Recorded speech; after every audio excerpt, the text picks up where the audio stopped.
자, 그래서 일단 우리 비문학 선생님 첫 번째 질문 하기 전에 요거는 조금 난이도가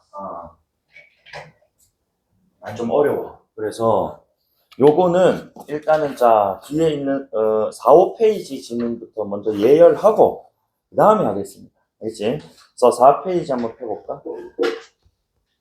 자, 4페이지에 나오는 요거죠. 우리 칸트의 취미 판단 이론 관련 질문인데 요거는 쌤이 여러분 모의고사라든지 수능 날 아침에 있잖아. 예열 지문으로도 추천하는 지문이야. 요거 가볍고 생각할 것도 이게 지문 자체는 약간 가볍지만 생각할 건 좀 많거든. 그래서 일단 요거는 쌤하고 같이 한번 읽어보고 문제 풀고 그 다음에 앞에 있는 양자역학과 보전논리학 LP 질문하겠습니다. 알겠지? 자, 그래서 4페이지 한번 보자. 그래서 1문단에 근대 초기의 합리론은 어쨌든 자 식이 나왔고 합리론 자 이성에 의한 확실한 지식만을 중시했다. 우리 만 같은 건 나오면 올리 한정 짓는 거니까 이성에 의한 어쨌든 합리적이다, 뭐 이성적이다 같으면 이제 칭의로 묶어야 되니까 이성에 의한 지식만을 중시를 해서 미적 감수성 문제를 거의 논외 신경 쓰지 않았다고. 그럼 여기서 우리가 인문 철학 지문은 내가 상대요. 이런 것들 우리가 진술을 좀 잘 캐치해야 된다라고 얘기했잖아. 그러니까 미적 감수성이라고 좀 어렵게 좀 얘기했지만 어쨌든 간에 무슨 부분 감성적인 부분에 대해서는 크게 다루지 않았다 이렇게 읽어야지. 이성의 반대항이니까. 이해되니? 그래서 진짜 합리론에 진짜 우리 인문 철학 지문에서 이런 지금 입장들, 이론들 나오게 되면은 어쨌든 간에 지금 얘네들의 지금 주장과 그것을 주장하는 이유 근거들이 뒷붙는단 말이야. 그러니까 이거 이제 논증적인 어떤 관점에서 봐줘야 된다고. 그래서 합리론이라는 입장은 지금 보니까 자 이성에 의한 그치? 확실한 지식만을 추구하다 보니까 감성적인 부분에 대해서는 신경을 안 써요. 그치? 그래서 미적 감수성은 이성과는 달리, 그래서 이성과 달리라고 되어 있으니까 이거 이항 대립이다. 반대항이라고. 자, 어떤 원리도 없는 자의적인 것이어서 세계의 신비를 푸는데 거의 기여하지 못한다고 여겼기 때문이다니까 어쨌든 그래 아까 내가 뭐라고 무슨 론 나오면 논증적인 글이니까 주장, 입장이 있으면은 그 뒤에 이유 근거들 제시하는 거 잘 캐치해야 된다. 알겠지? 그럼 어쨌든 여기서 지금 자 이성과는 달리라고 했기 때문에 요거 이항 대립의 요소로 지금 층위 범주 나눠가면서 읽어도 좋다는 거야. 어쨌든 간에 자 미적 감성 원리 없어 자의적이야 그다음에 신비를 푸는데 기여를 못해. 그 바꿔 얘기하면 이성에 의한 지식 또는 이성은 어때? 어떤 원리 있어 없어? 있어. 그치? 그리고 자의적이지 않아. 그치? 자의적이라는 게 쉽게 얘기해서 랜덤이에요. 정해져 있다는 거 이성. 아니? 그 다음에 신비를 푸는데 기여해 못해? 기여해. 이런 이 사고들이 그지 머리에서 번쩍번쩍 해야 된다. 알겠지? 자, 어쨌든 간에 자 이성은 지금 뭐 할 수 있다고 어떤 원리가 있고 그치? 그 다음에 자의적이지 않은 뭔가 좀 자의적이지 않다라는 게 정해져 있다라든지 그치? 확실하다 이렇게 보면 된다. 자, 그 다음에 신비를 푸는데 기여를 한다. 그런데 감성은 원리도 없고 자의적이고 그 다음에 신비도 풀지 못해. 라는 이유를 근거에 지금 이해됩니까? 자, 다음. 그래서 이러한 근대 초기의 합리론에 근데 자 맞서니까 어쨌든 이러한 지금 사고를 지닌 건 이런 입장을 지닌 건 지금 합리론이고 여기에 지금 이제 반에서 나온 게 누구? 칸트. 그지? 또 평가원에서 좋아하는 철학자들 몇 명 있잖아요. 우리 항상 꼽을 수 있는 거지. 자, 그중 하나 칸트. 그래서 자, 칸트는 어쨌든 미적 감수성을 미감적 판단력이라고 불렀대. 어쨌든 이 사람은 미적 감수성이라는 것을 다르게 이렇게 표현했구나. 어쨌든 같은 표현인 거예요. 알지? 자, 그러면서 이 또한 어떤 원리에 봐봐 뭐 의거한다라고 지금 얘기해버려. 맞지? 분명히 합리론에서는 이 감성이라는 것은 원리에 의거하지 못한다 했었거든. 그지? 그런데 칸트 아니. 야, 이 감성이라는 것도 이성만큼 이성처럼 어떤 원리에 의거하는 거야. 라고 그지 이렇게 반박을 하는 거야. 그 다음에 결코 이성에 못지않은 이상과 가치를 지닌다. 야, 너희들 아까 등한시했는데 감성을 아니야 감성도 중시해야 돼. 이성만큼 중요하니까. 라는 얘기를 했더라. 그치? 자, 주장을 펼친다라고 했으니까 어쨌든 간에 자 칸트에게 있어서 이 감성 그 미적 감수성이라고도 하고 자 여기서는 지금 칸트의 입장에서는 이걸 이제 미감적 판단력을 또 다르게 부르네요. 같은 말이니까 어쨌든 층이 범주만 딱 맞춰가면 되겠지. 자, 그 다음에, 자, 여기서 좀 어떤 얘기를 했냐면, 야, 감성도 어떤 원리에 일거해. 원리 있어. 그치? 응. 그 다음에, 이성에 못지않아. 라고 하면서, 감성, 즉, 자기가 말하는 미감적 판단력을 무시하는 합리론에 맞섰다. 라고 봐야 돼요. 되니, 자, 그래서 어쨌든 간에 주장을 펼쳤다라고 지금 문장이 끝났고, 그게 이러한 작업에서 핵심 역할을 하는 것이 그의 취미 판단 이론이다라고 되어 있거든. 그럼 어쨌든 이걸 전체 아우르는 개념어를 하나 꼽으라면 취미 판단 이론이라고. 그치? 이 입장을 이렇게 지금 우리가 개념어로 쓸 것이고, 그럼 당연히 이걸 이 이론, 이 주장에 뒷받침되는 거지. 뒷받침하는 이유 근거들이 나올 수밖에 없다는 거지. 구술되는 내용. 이해되니? 응. 자, 그래서 제 이 문단부터 이제 우리가 취미 판단 이론을, 그치? 자, 분석하면 되겠네. 뭐고, 그 다음에 이것을 어떻게, 자, 지지하는 이유들, 근거들을 드는지 가보자. 이 문단. 그래서 취미 판단이란 대상의 미추, 그 순서가 바뀌어서 그렇지. 뭐, 미추를 판정하는 미감적 판단력의 행위이다. 어쨌든 우리 미감적 판단력의 행위라고 그러지. 어쨌든 이것도 좀 승희가 이제 비슷한 개념이라고 이제 보면 되겠네, 그렇지? 응. 그래서 우리가 아름답다, 추하다를 판단하는 행위란, 그렇지? 판정이구나. 판정하는 행위래요. 어떤 걸 보고 뭐 아름답다, 어떤 걸 보고 추하다라고 느끼는 거지. 어떤 상황에서 행위래. 그래서 모든 판단, 모든 이런 것들 다시 한번 더 어제도 얘기했던 것 같은데 전칭적인 표현들 나오면 조심하시라고. 모든 판단은 S는 P다라는 명제 형식으로 환원이 될 수 있어. 그럼 요거는 취미 판단 말고 다른 판단들도 다 S는 P다로 다 환원된다 이 말이겠지. 자, 그 가운데 이성이 개념을 통해 지식이나 도덕 준칙을 구성하는 규정적 판단에서, 그럼 어쨌든 이성이 지식이나 준칙을 구성하는 규정적 판단. 그럼 요거는 우리가 머리를 빨리 굴려줘야 된다고. 그럼 요건 지금 이제 어느 입장이라고 봐야 되겠노? 그래, 이성으로 그지 지식 만들고 그지 규정 만들어 살아가는 사람. 이성을 중시하는 즉 합리론 입장이겠지. 그지? 그러니까 이런 것도 이제 범주 작시키면 되는 거야. 자, 어쨌든 합리론 입장에서 규정적 판단에서는 수로 P가 보편적 개념에 따라 객관적 성질로서 객관적 성질로서 주어 S에 부여가 된다는 거야. 그럼 어쨌든 간에 객관적이다, 보편적이다라고 하는 것은 뭐야? 그래. 이건 지금 뭐라고? 자의적이지 않겠지. 그래서 원리에 따라서 그렇지? 이렇게 막 마음대로 지멋대로 바뀌는 게 아니고 딱 정해진 뭔가 결과값, 그렇지? 정답이 있다는 거예요. 그러니까 이것에 지금 부합을 해서 이것에 지금 근거를 두고 세 개의 신비들을 딱딱딱딱딱, 그치? 퍼즐 맞추듯이 딱딱딱 맞춰 푼다는 거예요. 그치? 응. 자, 이와 유사하게 취미 판단에서 또한 P, 즉, 수로 자리, 즉, 미 또는 추, 아까 P 자리. 이게 아름답다 또는 추하다와 같은 수로 자리거든요. 그치? 자, 미 또는 추가 마치, 이런 것도 괜찮아요. 마치 객관적 성질인 것처럼 S에 부여. 그럼 이 말에 지금 저희는 뭐겠노? 마치 객관적인 것처럼 보이지만 실제로는 객관적이지 않다는 말이 깔려 있는 거잖아. 그치? 그러면 동현아, 객관의 반대 상대형 뭐야? 주관. 추상도 좋고, 그치? 추상, 그리고 내 주관이거든. 그다 추상이에요. 맞지? 객관, 주관 이렇게 가야 돼. 맞아. 자, 이 미추가 사실은 객관적인 성질, 저 꽃은 아름답다. 이제 저 꽃은 못생겼다라고 하는 것처럼, 객관적인 것처럼 보이지만은, 사실은 그건 뭐야? 어떤 사람 눈에는 아름다울 수 있지만, 어떤 사람 눈에 뭐 할 수 있어? 아름답지 않을 수도 있잖아. 추하다고 느낄 수도 있잖아. 그치? 주관적. 자, 하지만, 그리고 봐봐. 그래서, 마치 객관적인 것처럼 보이지만은, 하지만 실제로 취미 판단에서의 P는 오로지 판단 주체, 인간의 쾌 또는 불쾌라는 봐봐 뭐라고 되어 있어? 주가 딱 나와버리잖아.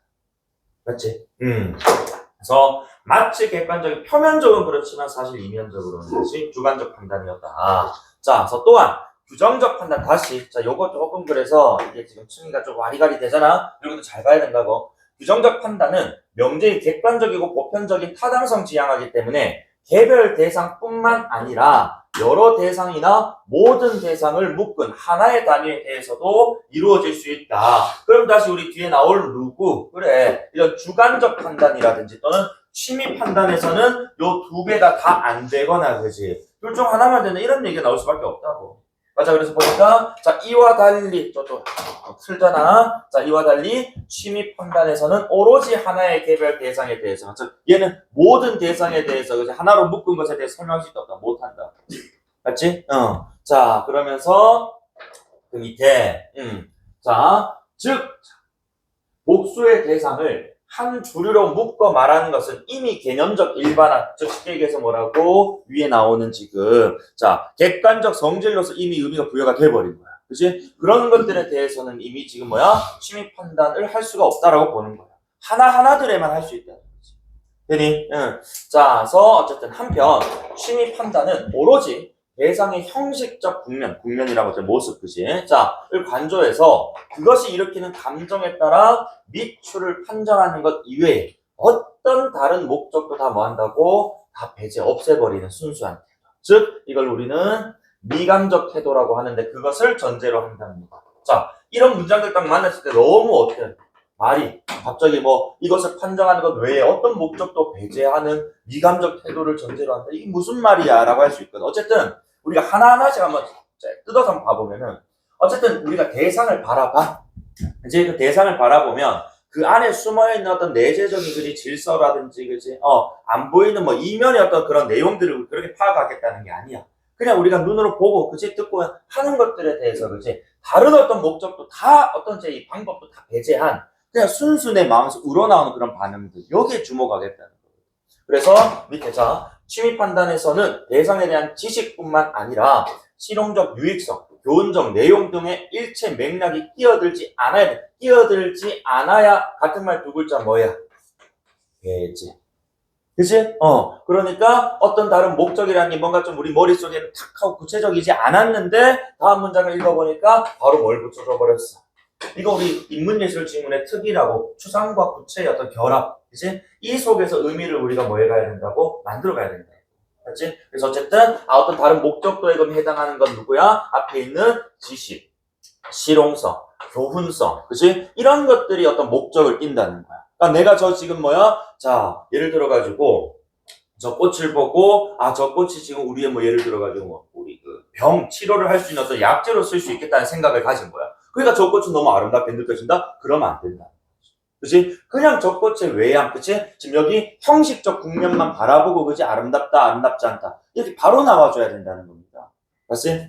그래서 어쨌든, 다시 한 번은 인문예술 지문은, 인문 철학 지문들은 그런 추상과 구체 붙여나가서, 그치? 조금 더 내가 좀 쉽게 이해할 수 있는 어떤 노력들을 본인들이 이 지문 내에서 해야 돼. 물론 내 말로 바꾸는 것도 중요하지만, 그치? 그 능력이 조금 모자라다면 지문 안에서 일단 우리가 승부를 봐야 된다.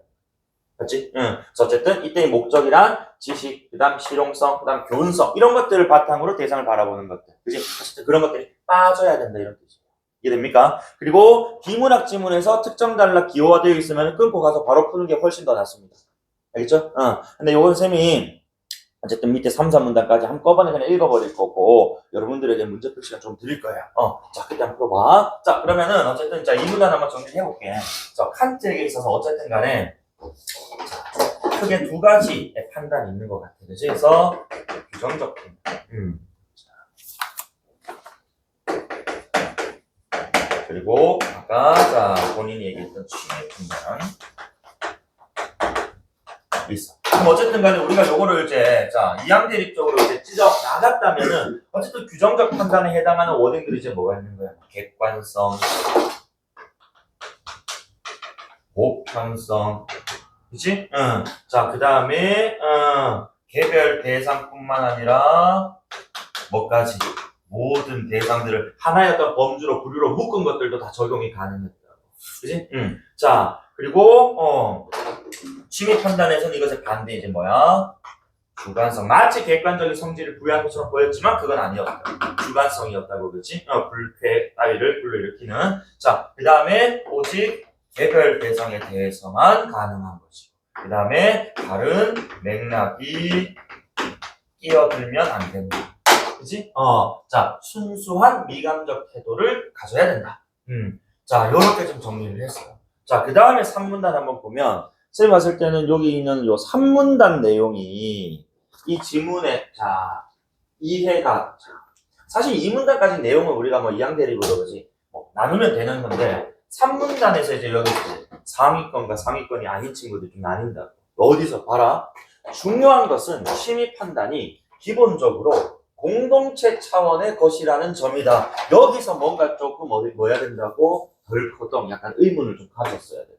왜? 지금껏 얘기했던 취미 판단은 주관적이고 개별에 지금 적용하는 것들이기 때문에 아니 여러 사람들을 이제 우리 공동체라는 게 여러 사람이라는 뜻을 뭐 전제를 하잖아. 그러니까 이 공동체라는 워딩을 붙이기에는 뭐야? 약간 모순적이라는 생각을 너희들이 했었어야 됐다는 거지. 만약 이걸 처음 접했을 때.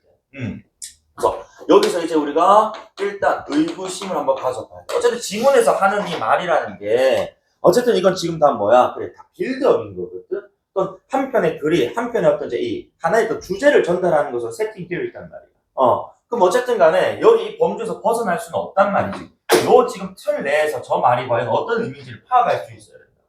볼까? 자, 그래서 갑자기 여기서 공동체 차원의 것이다. 자, 순수한 미감적 태도를 어떤 목적도 끼지 않았을 때 취미 판단의 주체는 인간들인데, 자, 이 사람들은 미감적 공동체를 이룬다. 어쨌든 간에 이렇게 계속 같은 말인 것 같은데, 자, 미감적 공동체를 이뤄 그러니까 그것을 공동체적 차원의 것이라고 하는데, 왜냐하면이라는 요 뒤에 이제 이유를 붙여준단 말이야.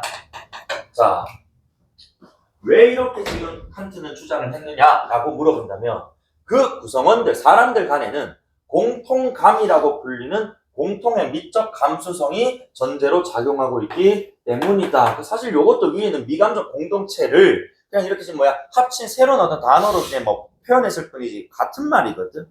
이게 뭐냐면은 결국 구성원들 간에 공통감, 이 감은 당연히 감정이겠지, 감성. 그래서 공통의 미적 감수성이 전제로 작용을 한다. 이게 뭐냐가 여러 사람들이 있지만은 이 여러 사람들이 그지. 예를 들어서 여기 쌤 포함해가지고 우리가 뭐 여러 명 있잖아요, 그지. 여러 명 있는데 이것을 보고 자, 이 지금 빨간색 네모 되게 너무 지금 예를 들어서 붉게 그지 이제 물든 모습이 나는 너무 약간 피가 연상돼서 싫더라는 거야.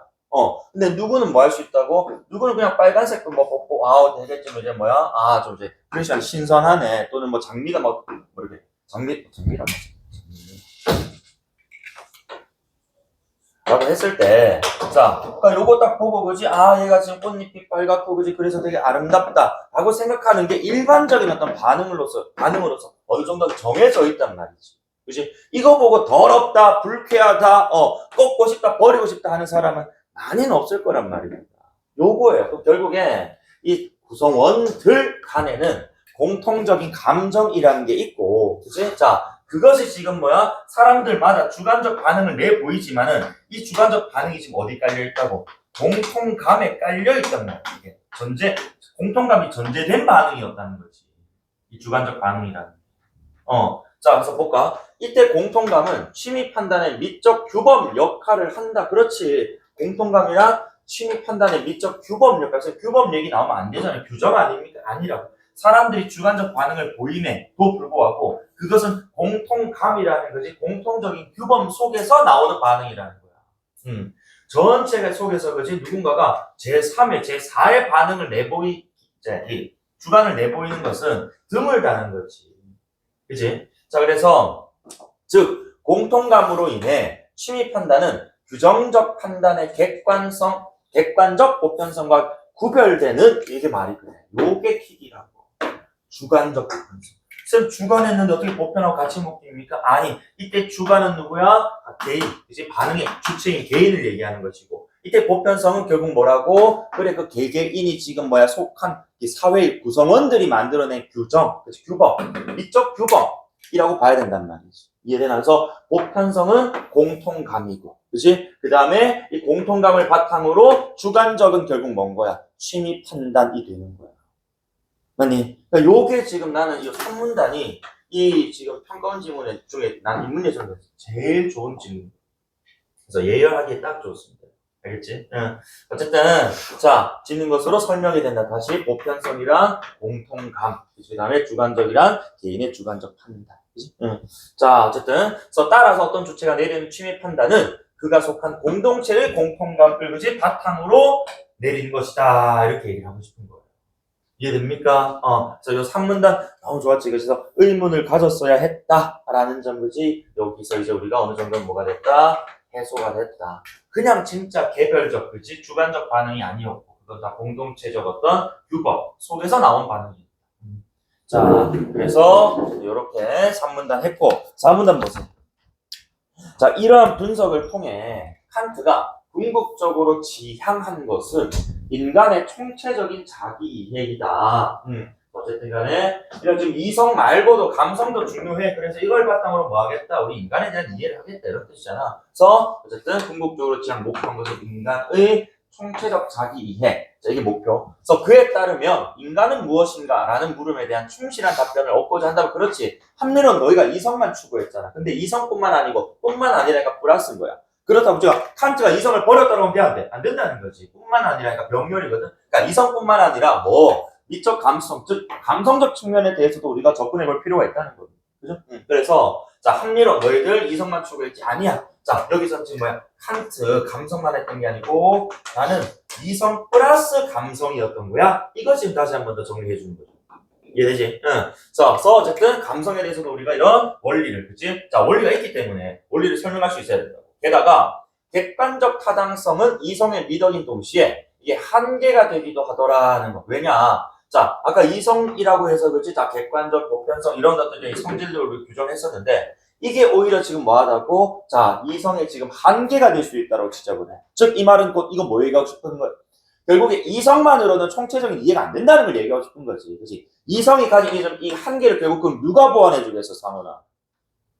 미적 감수. 그렇지. 그러니까 이성이 지닌 지금 한계라면 그렇지. 그래서 이성만으로는 인간에 대한 이해가 안 된다면 그 한계는 누가 보완? 감성이 보완. 그치? 미적 감성이 보완. 이런 딱 패턴이다. 알지? 어쨌든 세계는 개념으로는 낱낱이 밝힐 수 없는 무한한 것이기 때문에, 그치? 즉 우리가 이성적으로 또는 밝혀진 어떤 개념적, 그치? 또는 지식만으로는 규정이 다 밝혀지지 않는단 말입니다. 그렇지? 비이성적인 어떤 현상들도 있단 말이야. 자, 그래서 결국 자 요런 지금 한계를 좀 설명하고 반면 그 다음 문장가. 그래서 미적 감수성은 대상을 개념적으로 이성적으로 이렇게 딱 하나 또 부러지게 그지 보편적 일반화시킬 수는 없어요. 그지 그렇지만 역으로 개념으로부터 뭐 할 수 있다고 자유를 통해서 뭐 할 수 있어 상상을 할 수 있어. 그지 그런 이성이라는 그지 틀에서 벗어나서 보다 자유롭게 비이성적 상황에 대해서도 뭐가 가능하다고 설명이 가능하게 된다. 그렇지? 그래서 무한의 영역에 더 가까이 다가갈 수 있더라. 그래서 자 이성이라는 거 분명히 필요합니다. 필요하지만 이게 자 인간을 오로지 온전히 이해하는 것에는 그지 이성만으로 좀 한계가 있었다. 자 왜냐? 이것은 개념, 지식만으로는 이게 지금 설명이 안 되는 것들이 있더라. 그렇지? 그런데 이 감성이라는 것은 그렇지? 즉 미적 감성이라는 것은 지금 어디에서 벗어나? 그래 이런 개념적 틀로부터 벗어나기 때문에 오히려 지금 뭐야? 이 무한성. 또 바꿔 얘기하면 이제 이성은 좀 뭐가 있다? 유한성. 한계 있다니까. 얘는 지금 이제 우리 감성 한계가 없단 말이야. 그렇지? 이 두 가지가 곁들여져야 인간에 대한 총체적 자기 이해가 가능하다라고 보는 거지. 그치? 응. 자, 그리고 어쨌든, 그래서 오늘날에는 미적 감성을 심오한 지혜의 하나로 보는 견해가 퍼져 있는데, 많은 학자들이 그 이론적인 어떤 시작점을 칸트에게서 찾는 것은 그의 이러한 주장, 입장, 사고 덕분이다라고 되어있지. 그치? 응. 자, 이거 마지막 문장 이렇게 마무리하면 될 것 같고, 정의니까. 자, 그러면 쌤이랑 한번 지문 읽어봤기 때문에, 오른쪽에 있는, 자, 페이지에 있는, 요 지금 뭐, 외국인 문제 포함해서 네 문제, 요한 쌤이 4분 정도 딱 드릴게요. 4분. 지금 바로 한번 풀어봅시다.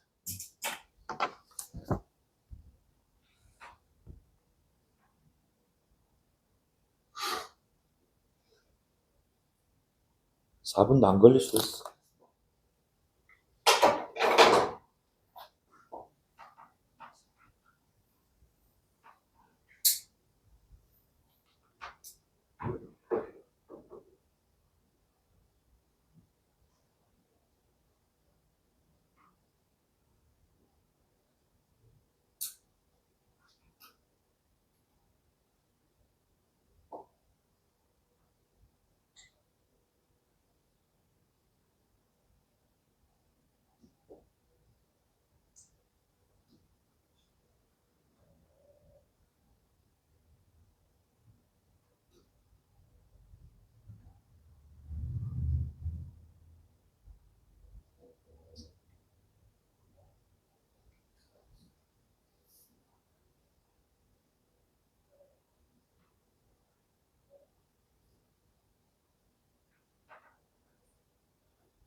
자, 그러면 바로 풀이합시다.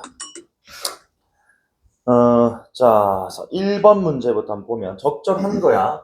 그러면은 칸트는 미감적 판단력이 쉽게 얘기해서 뭐냐, 취미 판단. 그치?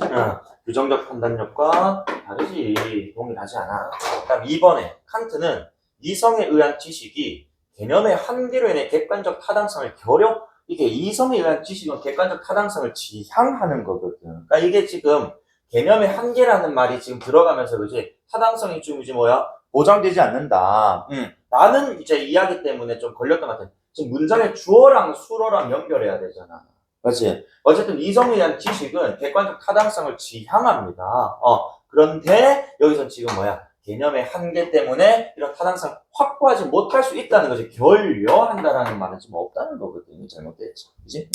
3번에 칸트는 미적 감수성이 비개념적 방식으로 세계에 대한 오케이 좋아. 그러니까 비개념적 방식이랑 개념으로 지금 개념에서 벗어난 자유로운까지는 좋은데 세계에 대한 객관적 지식을 창출해내느냐? 아니지. 주관적인 어떤 반응들을 만들어내는 거잖아. 그렇지? 자, 그 다음에 4번에 칸트는 미감적 판단력을 본격적으로 규명을 해서 근대적인 합리론을 이끌었다. 아니, 합리론에 맞섰는데? 그치? 그냥 말도 안 되고. 정답은 5번. 칸트는 미적 감수성의 원리에 대한 설명이 인간의 총체적 자기 이해에 자, 이거 봐봐. 이제, 기여한다니까 이성 플러스 미적 감수성에 대한 이해. 이 두 가지가 모두 필요합니다. 라는 얘기였죠. 맞아. 정답은 5번입니다. 그치? 그 다음에 2번 문제. 자, 요거는 사실, 지금 아까 얘기했지만은, 자, 이 문단 읽고 와서 바로 풀어버렸어야 되는 문제. 알겠지? 실전에서는. 자, 적절하지 않은 것. 1번 선택지, 아름답다, 그렇지. 미에 대한 판단, 취미 판단, 많고. 감정, 주관. 유용하다와 같은 지금 유용성은, 이건 지금 취미 판단이 아니지. 그치? 자, 될 수 없다. 유용성, 이런 맥락들을 또 끼워서도 안 됐어요. 그 다음에 모든 예술은 취미 판단의 명제의 주어가 될 수 없다라고. 왜? 이건 지금 모든이라는 지금 여러 가지를 하나의 묶음으로 표현한 거니까 우리 누구 취미 판단에서는 그치? 주어로 올 수가 없는 겁니다. 그지? 개별 단일 대상들. 4번에 이 영화 주제는 권선징악이어서 아름답다는 지금 뭐야? 그래, 권선징악이어서 이걸 두 글자로 바꿔 얘기하면 뭐라고? 교훈. 그지? 응. 해서, 자, 취미 판단 해당하지 않는다. 왜? 다른 맥락이 끼어 들어가 버렸거든. 그러니까 정답은 4번. 그 다음에 5번. 이 소설은 액자식 구조로 이루어져 있다는 취미 판단에 해당하지 않죠. 왜? 그래, 미추 판단이 아니잖아. 그치? 그래서, 이거 단순 뭐 구조에 대한 이야기이기 때문에, 그치? 이거는 뭐 지식적인 거잖아. 그치? 그래서 이거는 개념적인 판단. 그치? 규정적 판단으로 보는 게 맞겠죠? 자, 다음에 3번 문제인데, 이게, 자, 내가 늘 또 얘기하지만 정답이 좀 빨리 나오면 너희들 자꾸 자기를 의심한다고. 자, 봐봐. 적절하지 않은 거야. 개념적 규정은 예술 작품에 대한 취미 판단을 아니, 이게 우리가 뭐 규정이라는 말이 지금 나와서 그런데 앞에 개념적 규정이기 때문에 이 규정은 지금 뭐야? 공통감의 규정이 아니고, 지금 어디에? 규정적, 판단에 지금 이제, 개념을 얘기하는 거란 말입니다. 그러니까 취미 판단을 가능하게 한다라는 진술은 불가능한 지금 수로지. 그치? 정답은 1번입니다. 그죠? 다음에 2, 3, 4, 5번 한번 볼게요. 그래서 공통감은 미감적 공동체에서 예술 작품의 미를 판정할 뭐다? 그래. 미감적 공동체, 그 다음에 보편적 규범을 공통감이라고 불렀으니까. 이건 뭐 개념이었네. 지문 속에 언급된 3번 특정 예술 작품에 대한 사람들의 취미 판단이 일치하는 것은 우연이 아닙니다. 왜? 이건 뭘 이뤘기 때문에 미감적 공동체를 이뤄서 그지 보편적 규범으로서 만들어진 공통감에 의한 것이기 때문에 이건 우연이 아니에요. 그렇지? 자, 그 다음 요게 난 3번 선택지가 좀 좋은 선택지였다. 우연으로 볼 수 없다. 자, 그 다음 4번에 예술 작품에 대한 나의 취미 판단은 내가 속한 미감적 공동체의 미적 감수. 그렇지. 나의 이 주관적 판단이라 할지라도 그것은 뭘 전제하고 있다고? 공통감을 전제하고 있는 것이다. 알겠지?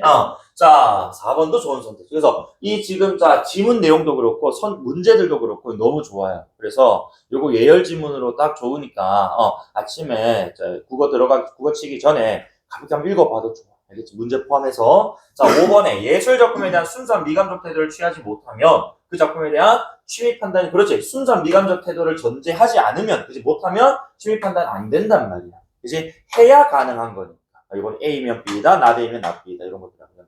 오케이, 좋아. 자, 정답은 1번. 그리고 4번의 외국인 문제는 4번 소지하다. 너희들 소지품은 뭐야? 내가 말 그대로 어떤 물건을 그지? 실제 물건을 가지 이런 뜻이거든. 근데 여기선 지금 실제 물건의 대상이 아니었지. 지금 지문 안에서는 그지? 좋아. 정답은 4번이었습니다. 자, 그러면 이제 이걸로 예열을 좀 했기 때문에 앞에 2, 3페이지에 나오는 양자역학, 그 다음에 고전 논리학과 LP 요 지문 한번 해볼 건데, 일단 시간 이 조금 애매할 것 같아서 일단 쌤이 1, 2, 3문단까지 일단은 양자역학 관련된 지문까지 한번 하고 읽고 그 이후에 이제 논리학 지문은 잠깐 쉬었다 하겠습니다. 알겠지? 자, 그러면은 2페이지 1문단부터 한번 해볼 건데, 일단 자 고전역학에 따르면 물체 크기에 상관없이 관계없이 그러니까 이런 것들도 우리 자 요즘 패턴은 이런 것들을 또 이제 선택지로 잘 만들어낸다. 관계없이, 무관하게 이런 뜻이잖아, 그렇지? 그래서 어쨌든 크기 관계없이 초기 운동 상태를 정확히 알 수 있다면, 자 어쨌든 크기 상관없이 초기 운동 상태가 중요한 변수인 거야. 그렇지? 그리고 크기는 변수가 안 된단 말이거든. 이런 뜻이야. 그래서 운동 상태 알 수 있다면은 일정한 시간 후에 물체의 상태까지 정확히 우리가 측정을 할 수 있더라는 거야. 자, 어쨌든 고전역학에 따르면이니까 여기서 지금 뭐 주장하는 바 또는 밝혀낸 바겠지. 그치? 여기서 갑자기 우리가 뭐 고전역학에 같이 주장하는 이런 주장하는 지금 이제 뭐 입장 배경이 뭔데요? 궁금해 뭐 할 수도 있겠지만 어쨌든 우리가 이런 지금 이제 어떤 뭐 법칙이라든지 원리가 나오면은 그대로 좀 받아들일 필요도 있어. 알겠지? 자, 그 다음 배타적인 두 개의 상태. 배타적이란 결국 우리 뭐 얘기하는 거야? 서로 반대되는, 그지? 쉽게 해서 A와 나대의 관계입니다. 아니, 자, 이 두 상태는 공존할 수가 있다, 없다? 없다고 보는 게 고전역학이 지금 밝혀낸 바 또는 고전역학에서 주장하는 바라는 거예요. 맞지? 자, 어쨌든 그 다음 문장을 딱 읽으려고 보니까 근데 하지만으로 시작을 합니다. 자, 하지만 20세기에 등장한 양자역학에 의해서 미시 세계에서는 미시, 거시 이런 표현이 많이 나오잖아요. 미시는 아주 작은 것들. 그치? 우리가 뭐 이제 우리 그 이제 과학기술 질문할 때 뭐 전자 이런 것들 많이 나오잖아, 그지? 응. 자, 그런 것들 정말 우리가 눈으로 볼 수 없는 그런, 그지? 세계. 자, 미시 세계에서는 상호 배타적 상태들이 공존할 수 있음이 알려졌다. 그러니까 1문단만 딱 놓고 봤을 때 지금 고전역학의 입장하고 양자역학의 입장이 지금 이렇게 간단하게 소개가 되었어. 그래서 어떤 고전역학 입장에 따른 크기는 변수 아니야. 그래서 운동 상태 할 수 있으면은 시간 지난 후에 물질 상태를 알 수 있으며, 물론 이 내용도 뭐 이제 우리가 제시가 됐으니까 가져갈 필요는 있겠지. 그런데 일단은 지금 이제 하지만을 축으로 지금 이항대를 빼는 요소, 그치? 이 대립 지점이 딱 나타나는 요 지점을 빵 하고 찍어내야 된다고. 그치? 보니까, 자, 요 둘의 지금, 결정적인 지금 입장차는 어디서 드러났다고? 상호, 배타적 상태의 공존의 유무에서 딱 찍히더라는 거야. 그치? 그럼 어쨌든, 자, 이 고전역학에서의 이 입장 주장, 그치? 자, 이유들. 그 다음에, 자, 양자역학 입장에서의, 그치? 얘네들이 왜 공존 가능한지에 대한 어떤 이유들. 이제 구술될 수밖에 없다는 겁니다. 자, 그래서 어쨌든, 근데 우리의 일반적 상식으로는, 당연히 지금 차가움과 뜨거움이 공존할 수 없다는 건 거지. 이거 우리가 너무나도 쉽게 알고 있는 어떤 상식, 이라고 보는데, 과연 양자역학에서 왜 이런 상식을 뒤집었을까? 라는, 그치? 여러 의구심도 좋고, 또는, 자, 이렇게 생각하게 된 어떤 계기가 있나? 이런 것들도 떠올려가면서 읽어주면 좋겠다. 자, 2문단 가볼게. 자, 미시세계에서의 상호배타적. 근데 여기서도 좀 전제가 좀 많아. 미시세계에서는 이란 이런 보도자 주잖아, 그치? 그럼 바꿔 얘기하면, 미시에 반대하면 뭐야? 거시라고 했잖아, 그치? 큰 세계에서는. 거시 세계에서는, 현승아, 상호배타적 상태가 공존 가능 불가능? 불가능하단 말이 깔려있는 거야. 그래서 계속 미시세계에서는 미시세계에서의 라고 지금 던져주는 거 자꾸 전제. 그치? 그래서 이런 것들도 이게 보조사가 이게 뭐 별거 아닌 것처럼 보이지만 되게 많은 걸 내포한다고. 많은 내용들을. 그래서 이런 보조사들도 좀 잘 캐치해가면서 읽었다. 어쨌든 상호배타적 상태의 공존을 이해하기 위해서 일단 뭐부터 보자. 그래, 좀 더 큰 세계 한번 보자 라는 거야. 그치? 일단은 요거 이해하기 전에 거시세계부터 한번 얘기를 해볼게. 자, 거시세계에서 회전하고 있는 반지름 5cm의 팽이를 한번 생각해 봅시다. 요거는 우리가 지금 육안으로 확인이 가능한 큰 물질 정도 보자고. 자, 그 팽이는 시계 방향 또는 반시계 방향 중 어느 한쪽으로 회전을 하고 있을 것이다. 팽이 이렇게 생겼다. 그치? 그러면은 요렇게 돌거나, 그치? 또 요렇게 돌거나 하고 있을 거란 말이야. 자, 그래서 팽이의 회전 방향은 관찰하기 이전에 이미, 자, 정해져 있으며, 예를 들어가지고, 자, 너희들 다 눈 감아봐. 자, 그리고서 이제 분필을 이렇게 돌리고 있단 말이야. 너가 지금 눈 감아서, 그지? 내가 지금 분필을 돌리기 시작하기 전부터 눈 감고 있었잖아? 그럼 내가 지금 너희 눈 감고 있는 동안 돌리고 있단 말이야. 그치? 팽이라든지 어떤 분필 따위들을. 그리고 돌리고 있는 건 이미 지금 내가 한쪽 방향을 정해서 지금 돌리고 있기 때문에 정해져 있다고 너희가 보기 전부터. 요런 얘기예요. 그래서 이미 그 회전 방향은 정해져 있단 말입니다.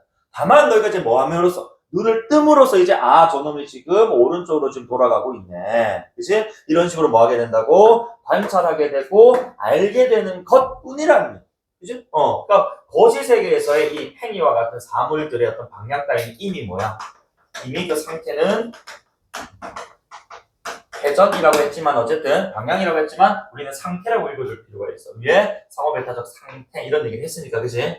자, 상태는 이미 결정됐고, 그리고 자, 이것은 관찰하게 됨으로써 뭐 하게 되는 거? 우리가 알게 되는 것일 뿐이야. 인지할 뿐이라는 거지. 그렇지? 자, 그러면은 그 다음 문자. 오케이, 좋아. 거시는 이미 정해져 있는 거 우리가 확인하는 거야. 그럼 여기서 자, 이와 달리 미시 3개 나오니까 미시는 정해져 있다고 했어. 정해져 있지 않다가 딱 나와야지. 그지? 자, 그러니까, 자, 이와 달리 딱 보자마자, 오케이, 그럼 얘는 정해져 있지 않을 것이고, 우리가 관찰하기 이전에 정해지지 않았으니까, 우리가 관찰한다 할지라도, 그치? 그것이 어느 하나로 딱 그건 아닐 거란 말이야. 보자. 자, 미시 세계에서, 전자만큼 작은 팽, 이건 이제 우리 육안으로 확인이 안 되는 아주 작은 물질이에요. 그치? 자, 그래서, 전자만큼 작은 팽이 하나가 회전하고 있다라고 봅시다. 미지 세계에서 전자만큼 작은 팽이야. 사실 보일 수 없는 건데 내가 그냥 임의로 그냥 할게. 자, 회전을 하고 있다 상상해보자. 자, 그래서 이 팽이의 회전 방향은 그런데 이게 이 지문이 조금 아쉬운 게 아예 그냥 뭐 이제 컨셉을 이 고전역학, 양자역학으로 잡아왔으면은 그지 그 요에 대한 이 상술 내용을 조금 더 풀어냈을 건데 이걸 지금 논리학하고 지금 이제 함께 결합시키다 보니까 이 문단에서 이 미시 세계에서 얘네가 왜 두 상태가 공존하는지에 대해서는 얘기를 안 해줘요. 3문단도 마찬가지고요. 그래서 이게 이 지문의 이제 이 길이는 딱 분량은 제한이 있는데 이 안에 많은 내용을 꼭꼭꼭꼭꼭 집어넣다 보니까 요런 지금 이제 내용의 공백이 좀 발생을 해버리는 바람에 양자역학에 대한 이해가 아예 없는 친구거나 또는 관심 없어가지고 아직 뭐 이제 모르는 친구였다면은 이 사실 이 문단 여기서 아니 거시에서는 얘가 지금 어느 한쪽으로 그치 둘 중 하나로 시계 또는 반시계로 돈다고 했는데 왜 여기서는 이런 얘기 즉 시계방향 반시계방향 두 상태가 공존하냐 이것이 이해가 안 되니까 그 다음 내용으로 내려가지 못하는 거야. 그러니까 이게 나도 뭐 이제 과학자는 아니지만은 우리가 흔히 자 우리 뭐 전자 그지 뭐 이런 지금 얘기 나왔지만은 이 지금 아주 작은 세계는 우리가 지금 보지 못하는 세계이기 때문에 이 두 상태의 어떤 공존은 어느 정도 뭐 하겠다고 이제 우리가 받아들이면서 가겠다라는 입장들이 좀 깔려 있다고 하더라고. 그러니까 우리가 이건 정말 그냥 일상의 예시지만은 우리가 지금 호수가에 물을 바탕으로 해가지고 돌을 던져, 그지? 그러면은 이 돌을 던지면 우리는 물결이 요렇게 퍼져나가처럼 보이지만 그 안에서 사실 물이 지금 우리가 요렇게 던짐으로써 이렇게 퍼져나간 것도 있지만 오히려 이렇게 오는 것도 있다고 하더라고. 정말 작은 세계에서. 그러니까 이거는 이 지문이 조금 다른 말로 좀 약간 억가했다라고 볼 수가 있는 게 설명이 너무 불친절했어. 어쨌든 미시 세계에서 뭐 하겠다고? 어쨌든 두 상태가 그치? 요렇게도 두 상태가 모두 공존하고 있다는 걸 지금 전제로 하고 있지. 요걸 우리가 좀 받아들일 필요가 있었다. 그치? 그래서 어쨌든 하나의 팽에 공존하고 있는 두 상태는 관찰을 통해서 한 가지 회전 방향 이렇게 두 가지 돌고 있다가 내가 이제 뭐 하게 되니까 관찰하게 되니까 하나로 결정된 거지. 그치? 자, 그래서 어쨌든 똑같이 관찰을 통해서 그치? 자, 이루어지는데 얘는 어쨌든 이미 결정된 걸 관찰을 통해서 확인하는 것이었고. 그치? 자, 미시 세계에서는 결정되지 않은 거야. 이제 둘 다 있으니까. 그래서, 그러다 내가 관찰하게 되면서 둘 중 하나, 요거다. 요거다. 라는 식으로 하나 결정된다는 거지. 그치? 어디서 차이? 이미 결정해. 그치? 자, 이 유무에서 지금 차이가 났다는 그치? 그래서 두 개의 방향 중 어떤 쪽이 결정될지는 관찰하기 이전엔 알 수가 없다. 두 상태 공존하고 있는 거니까. 그치? 자, 그리고 거시 세계와 달리, 자, 양자역학이 지배하는 미시 세계에서는 우리가 관찰하기 이전에는 뭐가? 이런 상호백타적인 관계. 즉, 시계의 방향, 관시계 방향이, 자, 뭐 할 수 있다고? 공존할 수 있다. 그러니까 이렇게만 좀 설명해버리고 가버리는 거야. 그러니까 양자역학에서는 뭐 할 수 있다? 공존이 가능하대? 라고 우리가 얘기를 끝내버리는 거야. 그래서 사실은 그게 그 이유가 어떻다고 지문 자체가 너무 불충. 그냥 어거지 쓰는 것 같잖아. 그러니까 작은 세계가 있어. 그리고 이때 작은 세계에서 팽이는 양쪽으로 다 돌고 있어. 그리고 우리가 그걸 관찰하면서 둘 중 하나가 결정돼. 하나는 취하고 하나는 버리게 돼. 그걸 양자역학에서는 주장하고 있어. 이렇게 끝내버리니까 이유가 너무 없어. 그렇지? 그래서 이게 거창하게 좀 이제 써보고 싶었던 것 같은데 이런 게 좀 아쉽죠. 그치? 어쨌든 그래서 여기 대해서 자 봐봐. 자 배타적 상태의 공존과 관찰 자체가 물체의 상태를 결정한다는 개념을 알아들이기 힘들었기 때문에 그렇죠. 일반적인 상식으로는 이 우리가 보지도 못하는데 보지도 못한 걸 어떻게 두 가지 상태가 공존한다고 얘기할 수 있으며 그리고 그 상태에서 우리가 관찰한다고 하나가 딱 결정되는 게 말이 되냐 이거야. 일반적인 상식에서는 받아들일 수가 없었기 때문에 아인슈타인 일반적인 사람은 아니지만 일반적인 사고 상식을 좀 가졌던 사람인 것 같아요. 그래서 보니까 당신이 달을 보기 전에는 달이 존재하지 않는 것인가? 라는 말로 양자역학의 해석. 여기서 말하는 이미 결정돼 됐고 안 됐고거든, 그치? 그러니까 네가 달을 보기 전에는 달이 지금 어떤 방향으로 지금 공존하고 있고, 그치? 그러니까 자 이런 상태들이 다 이제 있는 것인데 우리가 봄으로서 알게 되는 것인데 양자역학 미지 세계에서 관점으로 보면 이미 뭐야? 얘는 결정되지 않아 있고. 우리가 봄으로서 결정된다는 말은 이건 그 이전에 그렇지 우리 그 이제 인식을 뛰어넘는 우리가 흔히 뭐야 이거는 자 우리 선언적이라고 하잖아 그렇지 경험 이전의 것들 다 지금 뭐 하는 거 다 부정하게 돼버리는 것 아니냐 난 잘못됐어 라고 이렇게 비판을 내지는 약간 이제 반박을 좀 한 것 같네요 그래서 요 기억과 관련된 문제는 그치? 자, 양자역학의 해석에 대한 페이죠. 그치? 입장으로서 자, 1번 문제 이거는 바로 한번 풀어버릴게요. 그래서 1번은 자, 정답이 3번이겠지. 그치? 그래서 다른 관찰 여부와 관계없이 존재함으로, 그치? 내가 이 세상에 태어나기 전부터 존재했다고. 인식 주체가 있고 없고를 떠나서, 그치? 우리가 관찰하기 이전, 이후 관계없이 존재하는 거라. 그래서 누군가 관찰하기 이전에도 존재를 하는 것이다. 근데 미시세계, 이렇게 양자역학적 관점에서 보면은 우리가 관찰하기 이전에는 어떤 결정도 나지 않은 거지. 상호배타적 상태의 공존 상태로 지금 있기 때문에 그래서 어느 하나의 물체라고 우리가 딱 지정해서 얘기할 수 없는 것이 돼버린다. 그 말이 안 된다라는 입장입니다.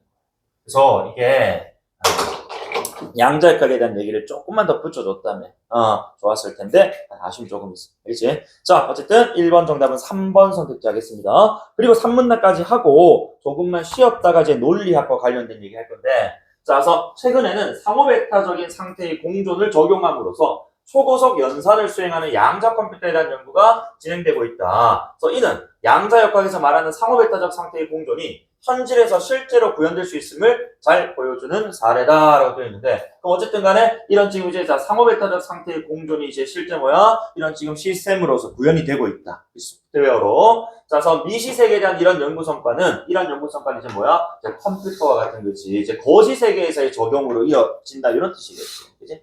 그래서, 자, 이 거시세계에 대한 우리 자연스럽게 지니게 된 상식, 생각들의 근본적인 의문을 던져. 아니, 어떻게 미시에서만 되던 게 이제 거시도 된단 말이야? 이게 어떻게 돼? 말이 돼? 그러니까 미시세계에서 우리가 볼 수 없으니까 그렇게 우리가 받아들였지만, 거시세계까지 이게 적용이 된다? 납득이 안 되는데? 하지만 어쨌든, 자, 이런 것들이 이제 실제 좀 일어나고 있는 현상이랍니다. 우리 부인할 수 없는 것이고. 그리고 3문단 마지막 문단. 사실은 이 지문은 위에 이제 양자역학이 이제 메인이 아니고, 그러니까 양자역학에서 말하는 상호배타적 상태의 공존, 그런 어떤 이제 이 상황이 어디에서도 논리학에서 또한 볼 수 있음을, 이게 사실 메인 지문이거든. 그러니까 이 얘기를, 그러니까 아예 차라리 이 논리학에서 어떤 양자역학, 상호배타적 상태의 공존을 얘기하고 싶어서 양자역학을 언급을 했다면 좀 가볍게 그냥 그치? 양자역학의 입장과 그렇게 생각하는 이유 같은 것들을 가볍게 그냥 던지고 갔으면 좋았을 텐데 고전역학, 벌세스, 양자역학 이렇게 좀 거창하게 시작을 해놓고 그치? 출발해버리니까 조금 지문의 그치? 흐름이 조금은 매끄럽지 못한 것 같아. 그치?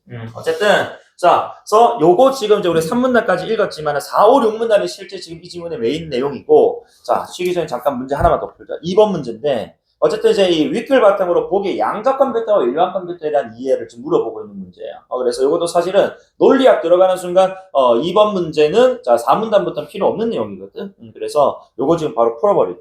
자, 이거 풀고 좀 쉽시다. 자, 2번 문제 보기 볼게요. 자, 양자 컴퓨터는 여러 개 이진수들, 우리 항상 이제 기술 주문할 때 정보 처리는 어떻게 한다고? 컴퓨터 정보 처리 과정 방법은 이진법을 활용한다라는 점. 그치? 어쨌든, 자, 이 이진수들을 단 한 번에 처리해. 그치? 그러니까, 원래는 뭐야? 하나 했다는 거지. 이것은 뭐야? 얘는 한 번에 처리를 함으로써 일반 컴퓨터, 훨씬 빠른 속도로 연산을 수행한다. 즉, 연산 속도에 영향을 미치는 다른 요소들을 우리가 배제한다면은, 이진수를 처리하는 횟수가 적어질수록 당연히 뭐야? 결과를 빨리 얻을 수가 있겠지, 그지? 자, 그래서 어쨌든 밑에 두 번째 달라. n자리 이진수를 나타내기 위해서는 n비트가 필요하다. 그래서 비트는 0 또는 1의 단위를 얘기하는 거예요, 그지? 한 단위. 그래서 n자리 이진수는 모두 2n개, 그지? 0 또는 1이니까 이 비트에 들어갈 수 있는. 그러니까 2n개, 그지? 만약에 2비트라면 지금 뭐가 되는 거라고? 2의 2제곱해서, 그지?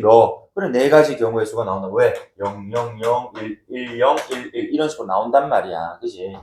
자, 그 다음 어쨌든 일반 컴퓨터는 이 한 개의 비트에 0과 1 중 하나만을 담을 수가 있어서 두 자리 이진수인 00부터 그지? 01, 10, 11을 2비트 이용해서 연산할 때 몇 번 해야 된다고? 4번 해야 된다. 근데 아까 다시 양자 컴퓨터는 한 방에 한다 이겁니다.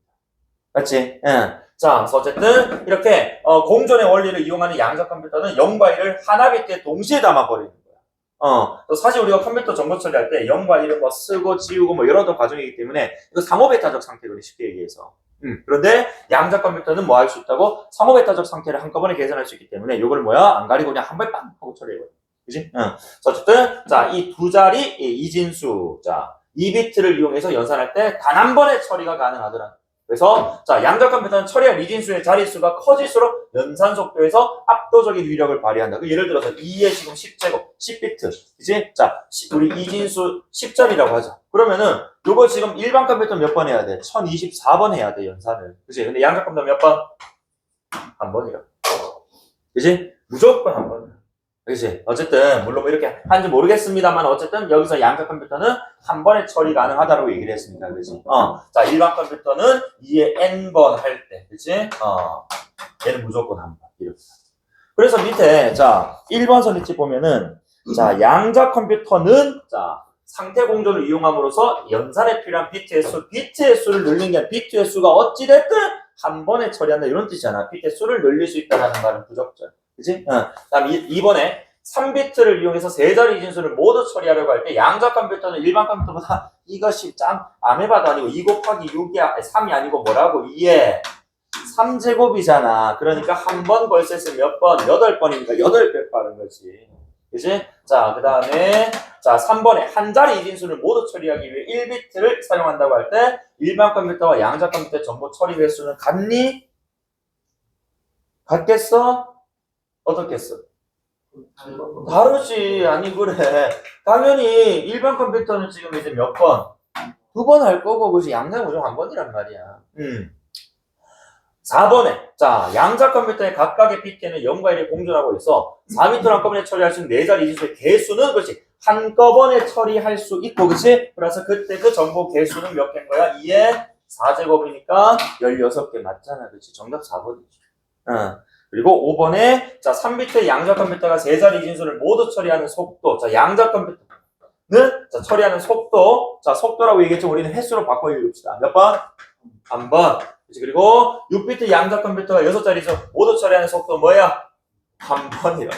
그러니까 개수는 차이는 있어도 그지 처리하는 속도 횟수는 뭐하다고? 양자 컴퓨터니까 같아야지. 그러니까 뭐뭐 빠르다 이런 얘기 하면 안 됩니다. 이제 처리하는 정보의 양은 다를 수 있어도 속도 횟수는 같습니다. 이해되지?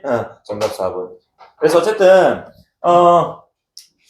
자 지금 쌤이 나눠서 읽은 이유가 일단 1, 2, 3문단까지는 1, 2번 문제에 해당하는 내용이었고 4문단부터는 3, 4, 5번 문제가 이제 풀 때 필요한 내용인데 실질적으로 이 지문에 아마 여러분 이제 많은 이제 이 혼란을 좀 겪을 것 같은데 읽다가 우리 거짓말쟁이 문장이라는 요거 물론 뭐 기출 돌려서 먼저 읽어본 친구도 있겠지만은 이게 이해하기가 그렇게 쉽지는 않습니다. 그런데 이거를 어쨌든 지문에서 너희들한테 이제 우리가 이거를 정보를 전달해주기 위해서 그지 너희들 이해시키기 위해서 친절하게 설명해 주지는 않아요. 완전히 모든 것을 그지 너희가 이제 우리가 이걸 내용을 바탕으로 해서 그렇지 이걸 이해하려고 좀 노력을 좀 해줘야 되거든. 근데 이게 노력만으로는 쉽지는 않은 지문이라고 사실. 그래서 이게 이 당시에 그지 요 지문이 꽤나 좀 어려웠고 특히 뭐 5번 이런 것들은 솔직히 껌이고 오히려 트릭은 여기 4번 문제 같은 게 트릭이에요.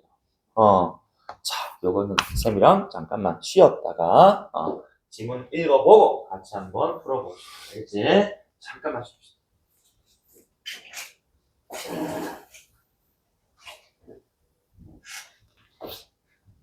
동물 4번 틀린지.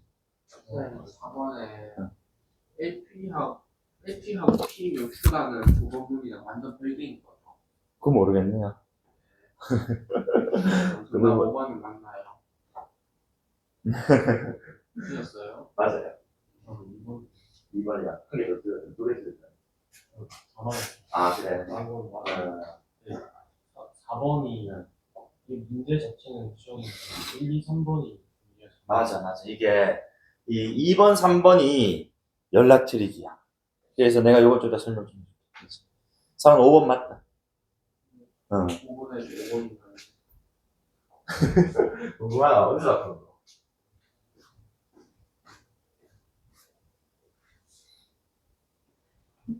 자, 그러면 4문단 한번 읽어봅시다. 자, 4문단. 그래서 고전 논리는 하고 이제 아까 왜 3문단에서 이게 논리학에서도 찾아볼 수 있다라고 했고, 자, 고전 논리는 지금 가고 있어.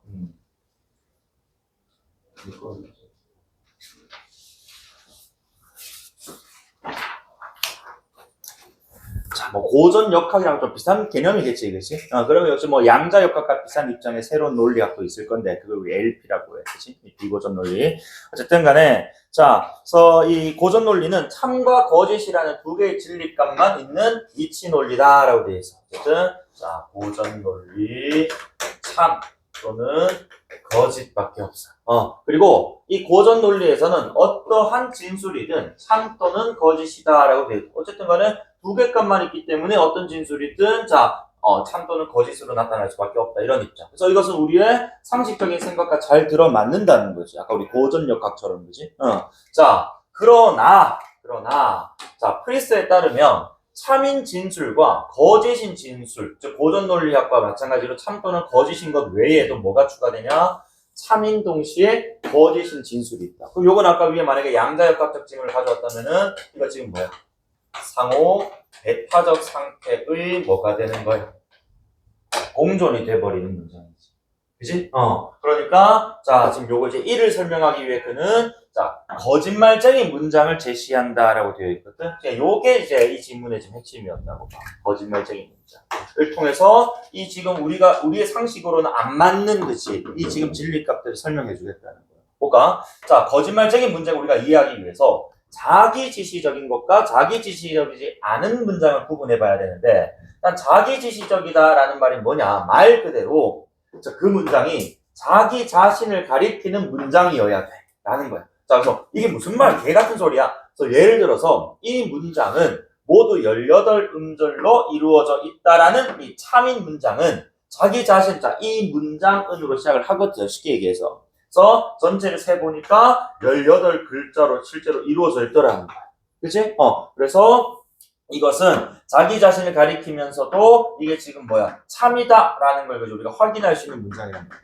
자, 반면에 페루의 수도는 리마이다라는 참인 문장. 그러니까 우리가 진리치를 따지면 이게 뭐 참이라고 할지라도 이 문장 자체는 지금 뭐야? 자기 자신을 가리키는 문장이 아니란 말이지. 그치? 자, 그래서 자기 지적이다라는 것은 이 문장 나는 무엇이다. 막 이런 문장꼴을 얘기하는 것 같고, 그렇지 않은 것은 이런 단순 뭐야? 그래, 뭐 사실의 진술이라든지 그치? 뭐 이런 것들만 가리키는 것 같단 말이지. 어쨌든 간에 좋아. 자, 지금 이게 지금 어떤 입장인지 아직 모르겠지만 그래서 프리스트라고 설정할게. 자, 이 사람은 참 또는 자 거짓 자 이라는 진리치도 있지만은 뭐도 있다고 참이면서 그렇지 거짓인 것도 있더라는 거야. 그러면서 이걸 설명하기 위해서 거짓말쟁이 문장.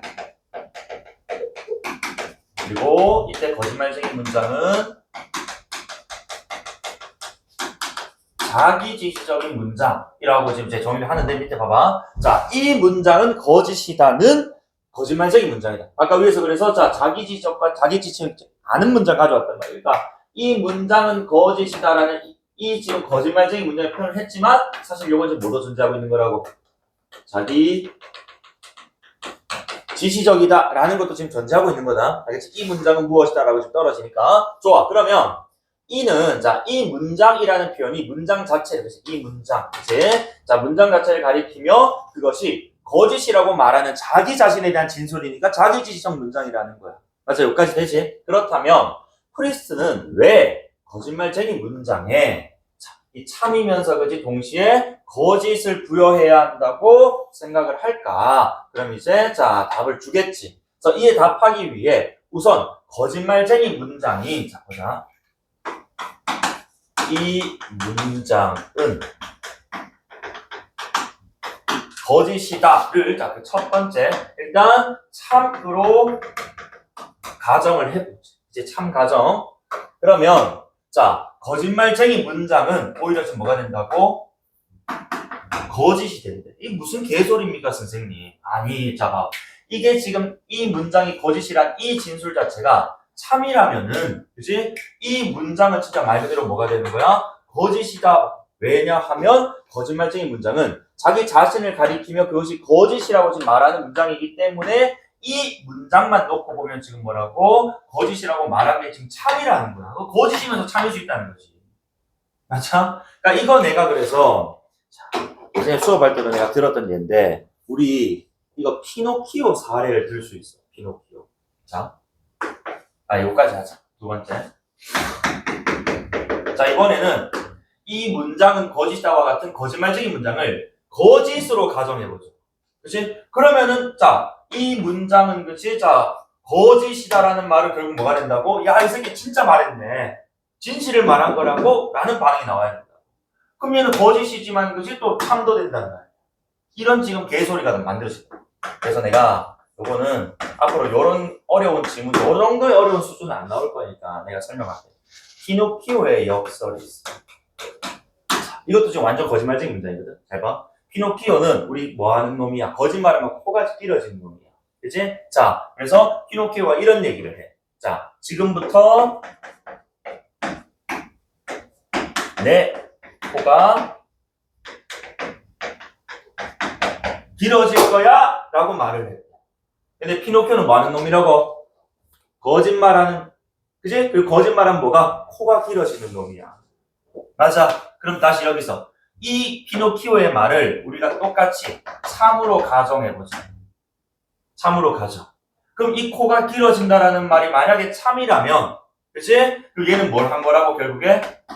거짓말한 거야. 안 그래? 피노키오는 거짓말을 해야 코가 길어진다. 맞지? 자, 그럼 반대로 거짓을 가정해보자. 그치? 거짓을 가정하면 진짜 얘가 거짓말이가 한 거라면 코가 진짜 뭐 해야 돼? 길어져야 된다. 맞아? 그러니 요것도 이거 거짓말적인 문장. 쌤 씨발 이게 무슨 소리입니까? 이 지문에서 논리가 그래. 즉, 자 이게 이 문장은 거짓이다와 같은 이런 지금 거짓말적인 문장 또는 자기지적 문장 속에서 우리가 참으로 가정하던 그 내용 자체는 지금 뭐가 된다? 그걸 거짓이 돼버려. 그치? 거짓으로 가정해버리면 이건 지금 뭐가 된다고? 이 문장 거짓이라고 얘기를 한 말 자체가 그치? 진실을 말하게 된 거라는 거지. 그래서 참이면서 동시에 거짓이 되어버리더라 하는 거. 이거 나한테도 솔직히 실전에서 주고 나한테 풀라고 하면은 이거는 15분 내에 나는 못 풀 거야. 생각이 좀 깊어질 거야. 아주 깊어질 것 같거든. 특히 4번 문제 같은 거.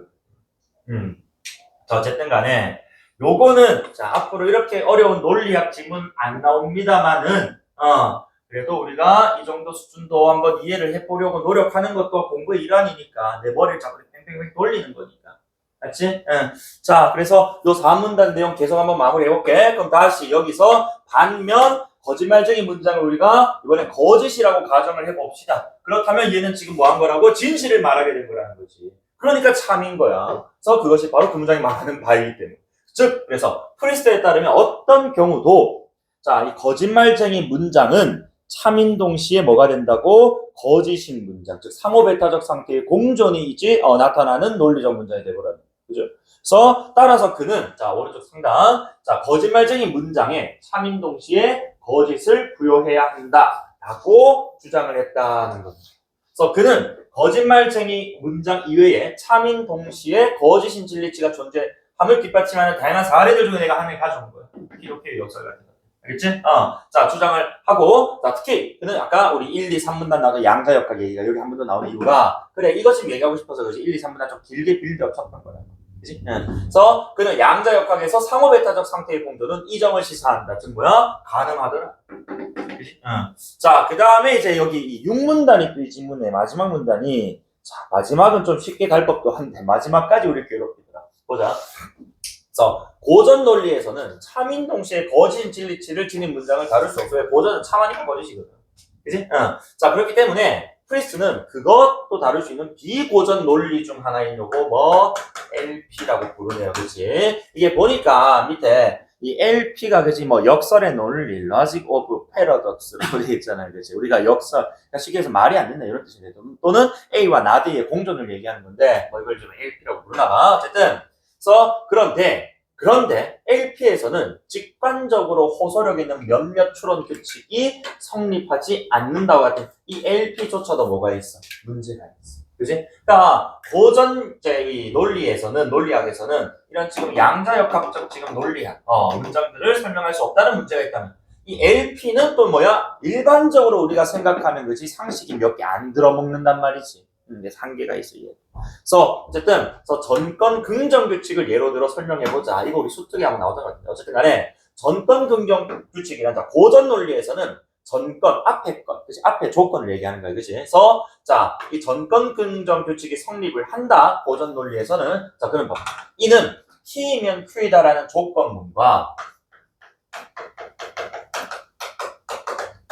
그 다음에, 자, 그것의 전건, 앞에 조건 있잖아, 그치? T이다. 자, 얘네가 참이면은 뭐가? 그래. Q이다도 참이다. 이건 사실 우리가 뭐 3단전에서 많이 봐왔던 거예요. 그치? 응. 자, 그래서 이게 그 고전 논리 하나였구나. 어쨌든, 자, 오케이, 좋아. 전건 긍정 규칙이란 이렇게 조건문에서 전건 긍정, 조건문도 긍정, 참. 그 다음에 전건도 참이면은 후건도 참인 경우. 그치? 요걸 얘기하는 거예요.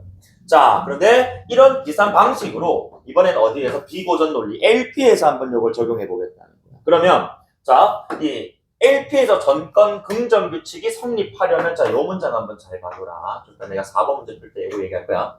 자, 어쨌든 이 지금 위와 같은 것이 참 고전 논리에서는 자, 이런 어떤 비슷한 패턴이 적용이 되려면 자, 봐봐. 조건문과 그것의 전건인 P가 이 LP에서는 뭐로?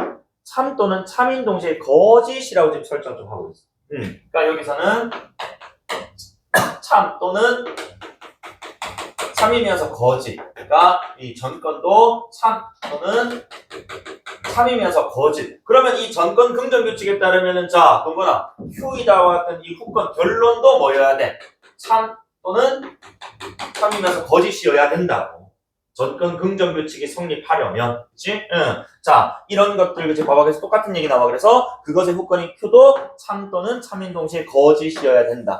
전건 긍정 규칙이 성립하려면이야. 자, 문제는 이 LP에서는 이 형식, 이 구조, 이 도식이 적용이 안 되더라는 겁니다.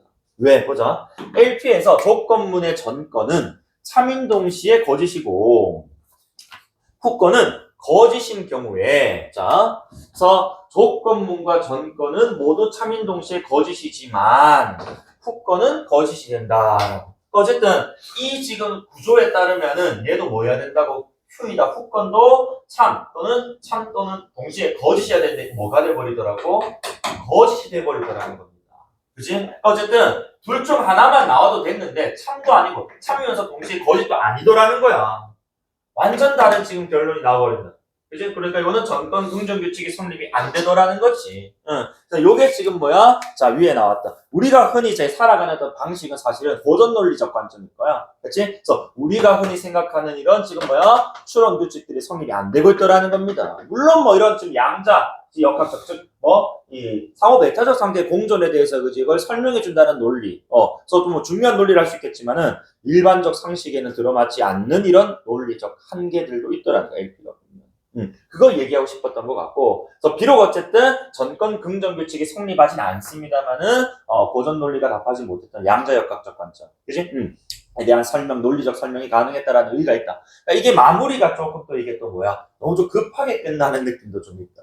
그러니까 왜 얘는 거짓인지에 대한 설명도 안 해줘 버려요. 그러다 보니까 우리가 이런 것들을 이제 우리가 어쨌든 뒤에 후술된 내용이 없으니까 그래서 어쨌든 전건 긍정이라면은 앞에 놈들이랑 똑같은 게 와줬어야 되는데 그러지 않아서 이런 전건 긍정 규칙이 적용이 안 되나 봐 하고 넘어갈 수 있는 그런 자세가 좀 필요했다는 거지. 그래서 우리가 때로는 있잖아. 그러니까 어쨌든 우리가 지문 초반에는 우리가 계속 지문의 어떤 흐름을 좀 모르는 상태에서 우리가 예측해가고 선제적으로 좀 판단해가야 되지만은 후반 부분에서 더 이상 우리가 가져갈 힌트들이 없단 말입니다. 그럼 이제 여기서는 자 이렇게 거짓이 된다. 왜? 궁금해도 그냥 그런가 보다 하고 넘어갈 필요가 있어. 왜 여기 플러스 알파 만약에 다른 추가되는 지문이 있었으면 모르겠지만 더 이상 없단 말입니다. 그래서 이 지문에서는 그냥 거짓이 되니까 전건 긍정 규칙하고 안 맞아. 이거 그냥 얘기하고 마무리 지었네. 오케이 좋아. 그래서 안 되는 건가 보다 하고 넘어갈 필요가 좀 있었다. 그래서 이 지문은 전체적으로 뭔가 조금 뭐가 없어. 코어가 없는 느낌이야. 뭔가 말하고 싶은 건 뭔지는 알겠어. 서로 다른 무언가가 공존하고 있는 거, 그지? 역학적 관점에서, 논리적 관점에서. 알겠는데, 뭔가 이게 글 자체가 좀 약간 와일드라고 해야 되나? 뭔가 다듬어지지 않은 느낌이라고 난 좀 느꼈어. 그래서 이 지문은, 좀 평가를 하자면은, 별 5-5개 만점에 한 1.5점? 조금 박하게 줘야 될 것 같아. 좀, 지문이 좀 똑같아. 어쨌든 간에. 자, 그래서 이제 문제를 3, 4, 5번 문제 한번 풀어볼 거예요. 자, 3번 문제 봅시다. 그래서 자기 지시적 문장에 대한 이해, 적절한 것에서 붕어빵에는 자기 지시적이라면 뭐 해야 된다고? 이 문장은이라고, 그렇지? 자기 자신, 나는이라는 표현을 불렀어야 된다고. 써서 근데 없잖아. 그렇지? 그래서 아니. 이번에 이 문장은 자기 지시적이다. 나는 자기 지시적 문장은 거짓이 아니니까 뭐야? 참이지. 맞지? 그러니까 자기 자신에 대해서 이렇게 지금 표현하고 있으니까 이건 참이야라. 정답이 2번. 그죠? 3번에 이 문장은 거짓이다는 이치 논리에서 자기 지시적인 문장이 될 수 아니 자기 지시적이죠? 그치? 자, 다음에 4번에 고전 논리에서는 어떠한 자기 지시적 문장에서도 진리치를 부여하지 못한 아니 이렇게 아까 우리 봤잖아. 이 문장은 자기 지시적이다에 대해서 참 또는 거짓 부여할 수 있다고. 고전 논리도 참 또는 거짓. 자, 그 다음에 5번에 비고전 논리에서는 모든 자기 지시적 문장에 참인 동시에 아니 모든 자기 지적 문장, 그러니까 이게 틀리게 모든 같은 것도 나오는데 의심하라고. 물론 뭐 정답 2번 찍혔겠지만은 자, 뭐 할 수 있다고? 참 또는 거짓 또는 참인 동시에 거짓. 셋 중 하나 부여하는 거지 뭐. 모든 자기 지적 문장에다 다 이걸 자 참이면서 동시에 거짓인 이런 진리값을 부여하는 건 아니에요. 맞지? 이런 좀 극단적인 표현. 자, 조심하셔야 된다. 자, 다음 4번인데. 자, 4번의 니은이 자, 다시 아까 P이면 Q이다라는 조건문이었어. 자, 이것을 이제 자, 비고전 논리와 고전 논리적 관점에서 한번 풀어보자는 겁니다. P이면 Q이다. 자, 한번 가볼게. 1번 선택지. 자, LP에서 비고전 논리에서 P가 참인 동시에 거짓이고 Q가 거짓이라면 니은은 거짓. 그러니까 LP에서 지금 하는 가정이니까, 그렇지? LP니까 P이다. 그다음에 Q이다. 이게 니은이었어. 그러면 어쨌든 자 P가 지금 참인 동시에 거짓이고, 그치? Q가 거짓이라면 니은은 뭐여야 돼? 아까 우리 요랬잖아. 그러니까 어쨌든 이제 이 전권 긍정 규칙에 따르면은 참 또는 참이어서 거짓이어야 되는데 어쨌든 LP에서는 이게 지금 뭐였다고? 거짓으로 떨어졌단 말이야. 이 구조를 그대로 집어넣으면은 얘는 지금 뭐가 되는 거라고? 그래, 지금 니은은 거짓이 아니고 뭐여야 돼? 참이면서 그지 거짓이어야 된다. 요게 들어가야 되는 거예요. 거짓이다 이렇게 들어가면 안 되는 거예요. 구조를 딱 집어넣으면. 자, 그 다음에 자 2번에 자 LP에서 니은과 즉 우리 P이면 Q이다 와 그 다음에 P가 참인 동시에 거짓 좀 요건 지금 둘 다 뭐야? 그래 자 조건문도 참인 동시에 거짓 그 다음에 P다 전건도 참인 동시에 거짓이면 Q도 반드시 참인 동시에 거짓. 그러니까 이게 아까 내가 우리 그 육문단에 노란색 꺽쇠 쳤던 거 있잖아요. 그치?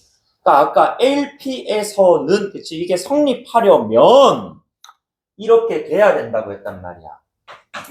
LP에서도 전권 긍정 규칙이 성립하려면. 그치? 그런데 실제로는 지금 뭐가 되지 않았다고? 실제로는 이 자리가 지금 Q이다 자리가 지금 거짓으로 지금 드러났단 말이지. 그래서 이 자리 지금 뭐야? Q도 반드시 이건 반드시 라고 좀 얘기하기는 좀 그렇고 이렇게 되면 Q가 거짓이다라고 그래서 이렇게 떨어지는 거여야 된다. 그래서 이게 봐봐 2번 3번 선택지는 되게 어떤 소리라고 반정적 진술을 해버린 거예요. 그런데 실제 지문에서는 어떻게 제시를 했다고? 조건문 진술을 줬다고. 가정적 진술을 줬다고.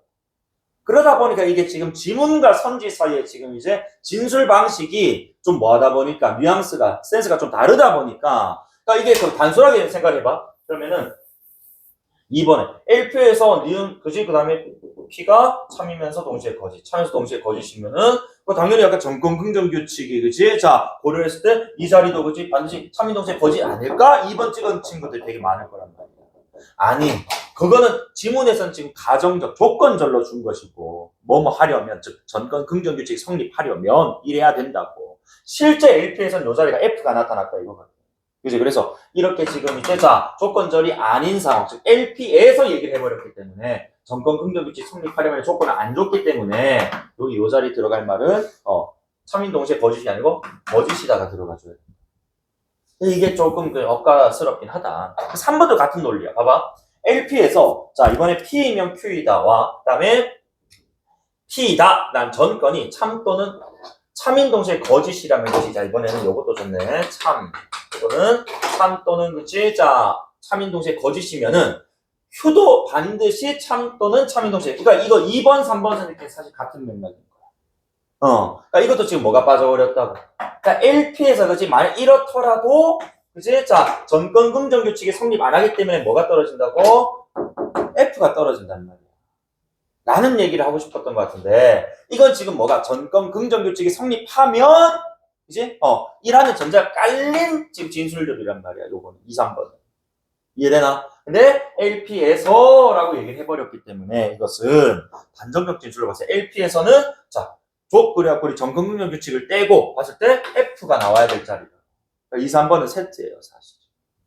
알겠지? 응. 그래서 이게 나도 그 당시에 뭐 나와서 풀어보고 이제 수업 준비를 할 때마다 이제 느끼는 게 이거 사실 지문만 놓고 와가지고 선택지 보면서 이렇게 조건절이 있고 없고의 차이를 통해서 2, 3번은 아니야 라고 판단하는 게 사실 쉽진 않을 거야. 시간 많이 걸릴 거야.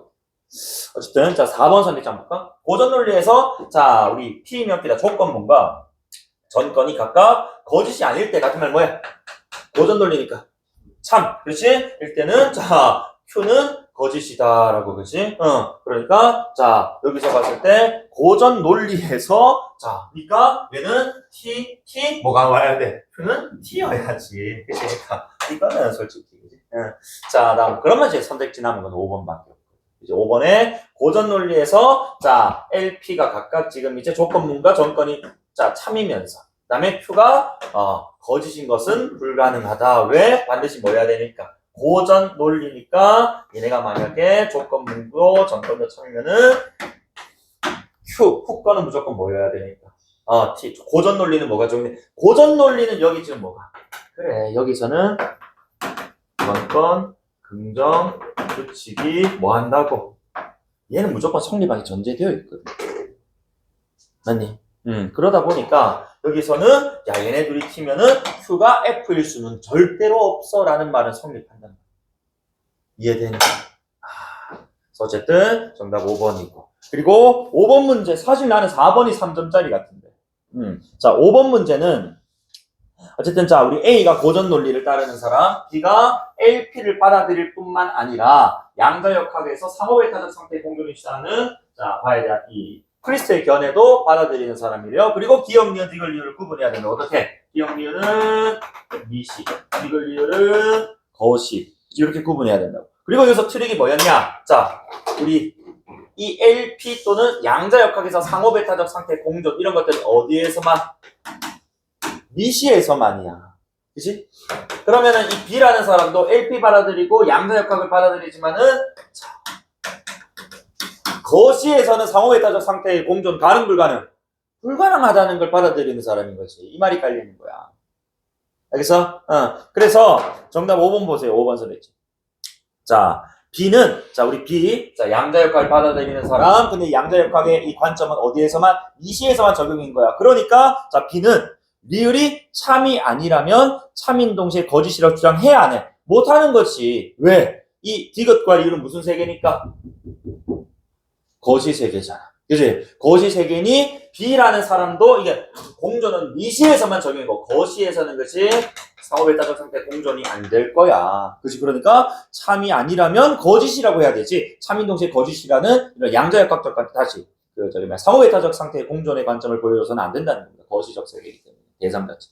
그래서 항상 이런 보기들 보면은 이런 어떤 조건을 주면서 그지 여기에 대해서 이제 우리가 납득을 하고 그지 납득하지 못하고 이런 것들 주기 난 마련이란 말이야. 이해됩니까? 좋아요. 자 그래서 비문학 2개 질문하는 데는 1시간 반 가까이 지났네. 좀 오래 걸렸어 그지? 자 그럼 이제 우리 비문학 1개랑 그런데 소설 1개 남았는데 어제 수업 들었던 친구들은 쌤이 6, 7페이지 나와 있는 지문 관련된 거 내가 수업했었어, 그지? 그리고 내가 아까 어제 안 와서 교재 따로 준 친구 있지, 그지? 풀어보고 영상 한번 보세요. 알겠죠? 영상 내 링크 업로드 해놨다, 어제. 자, 그러면 6페이지 지문 쌤이랑 같이 한번 읽어봅시다. 어쨌든 여러분들 스스로 읽는 것도 중요하지만 어떻게 읽는지도 다시 한번 오늘 또 쌤이랑 같이 읽으면 정리 좀 하고, 자, 수특 지문 몇 개 다 풀어보고 들어가 봐. 알겠지? 자, 보자. 그러면 6페이지 1문단 한번. 자, 건강 상태를 진단하거나 범죄 현장에서 혈흔을 조사하기 위해 목적. 자, 검사용 키트가 널리 이용됐지. 그래서 키트 제작에는 다양한 과학적 원리가 적용되는데, 자, 다양한 과학적 원리. 자, 이거 지금 추상적이야, 부채적이야? 추상적이잖아, 그치? 그럼 이제 이 키트 제작에 어떤 원리가 반영이 됐는지 이게 궁금해야 된다고. 자, 적은 비용으로 쉽고 빠르고 정확하게 검사할 수 있는 키트를 제작하는 것이 요구죠. 뭐 이거는 뭐지? 이 키트를 만드는 어떤 뭐지? 이 조건들 되겠지, 그치? 다음, 이러한 필요에 따라 항원 항체 반응을 응용해서 자 시료에 존재하는 성분을 분석하는 다양한 형태의 키트가 개발되고 있다. 다시 항원 항체 반응 같은 말 뭐야?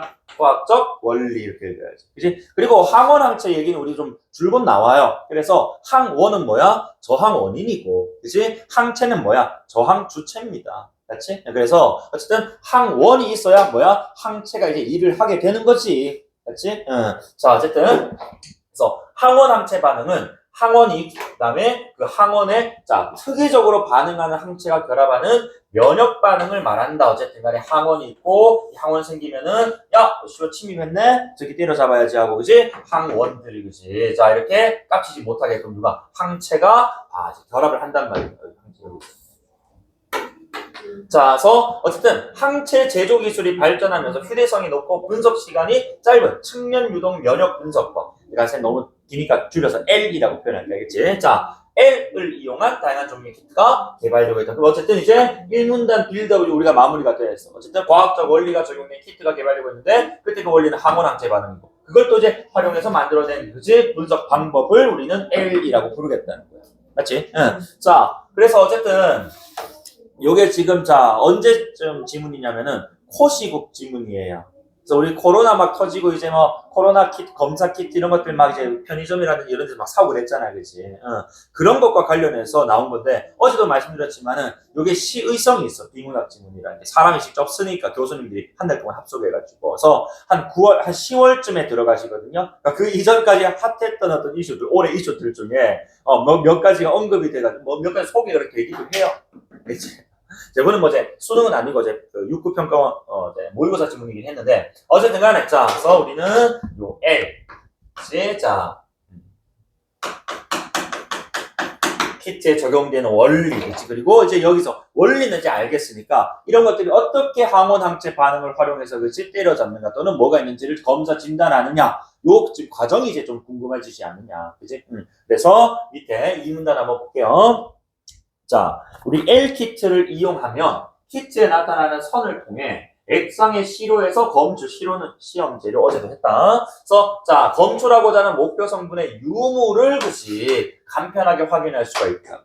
그래서 이 사람은 지금 뭐야? 이 지금 항원을 가지고 있네. 그치? 그러니까 지금 감염이 됐어.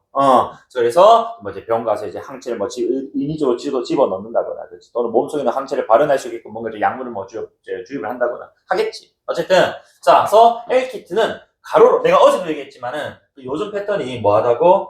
요즘 패턴이 과학기술이면서 그림을 잘 안 주는 패턴이라고. 그치? 정말 생소한 거 아닌 이상. 그래서 이런 이미지화가 좀 필요하고 가로로 긴 납작한 막대 모양이니까 머릿속으로 해도 되지만 네가 한번 옆에 한번 인으로 그려봐. 이게 정확하게 네가 그림을 잘 그리는 걸 물어보는 시험이 아니잖아. 그치? 대충 가로쭉 이제 길게 그리고 막대 뭐야? 시로패드, 결합패드, 반응막, 흡수패드가 순서대로 나란히 배열되어 있다니까. 그치? 순서대로 시로패드, 결합패드, 반응막, 흡수패드. 저거 하면 된단 말이지. 자, 다음 이때 시로패드로 흡수된 시로. 그렇지. 아니 워딩이 시로패드잖아. 그러면은 자, 이 지금 사람에 또 이제 뭐 타입도 있을 것이고 그치? 여러 가지 어떤 뭐 진단할 수 있는 어떤 시험 재료가 있을 거야. 이걸 이제 시로패드에 떨굽니다. 맞죠? 자, 이렇게 떨구면 여기서 이제 자 시료는 결합패드로 이제 가나봐. 자, 그래서 결합패드에서 복합체와 함께 여기 지금 결합패드에서 복합체라는 것이 그치 덧붙나봐. 왜? 이것과 지금 뭐라고? 함께라고 되어 있어. 그치? 그래서 이것과 함께 자 여기서 이제 시료가 이제 복합체랑 덧붙으면서 반응막을 지나 여분의 시료가 흡수되는 흡수패드로 이동한다까지 잠깐. 어제는 우리 1문단에서 간단한 요약을 줬다면은 이번에는 1문단에 지금 뭐야 과학적 원리 설명하고 이런 지금 방법이 있다. 그치? 소개한 다음에 2문단 지금 초반에 지금 뭐 했어? 이런 과정을 요약적 제시했단 말이야. 그치? 그러면 이제 이런 요약적 과정이 나오게 되면은 그 후술되는 내용 이제 상세 내용이 덧붙을 수밖에 없다는 거야.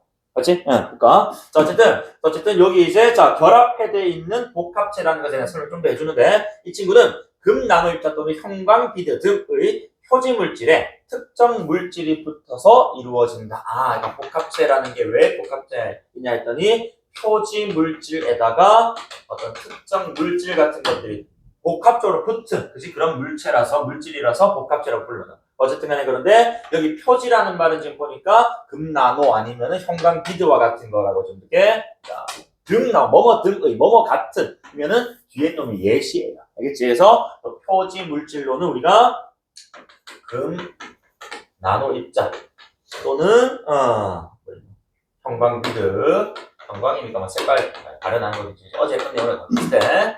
자, 여기에다가 특정 물질이 붙는다. 그치? 다음.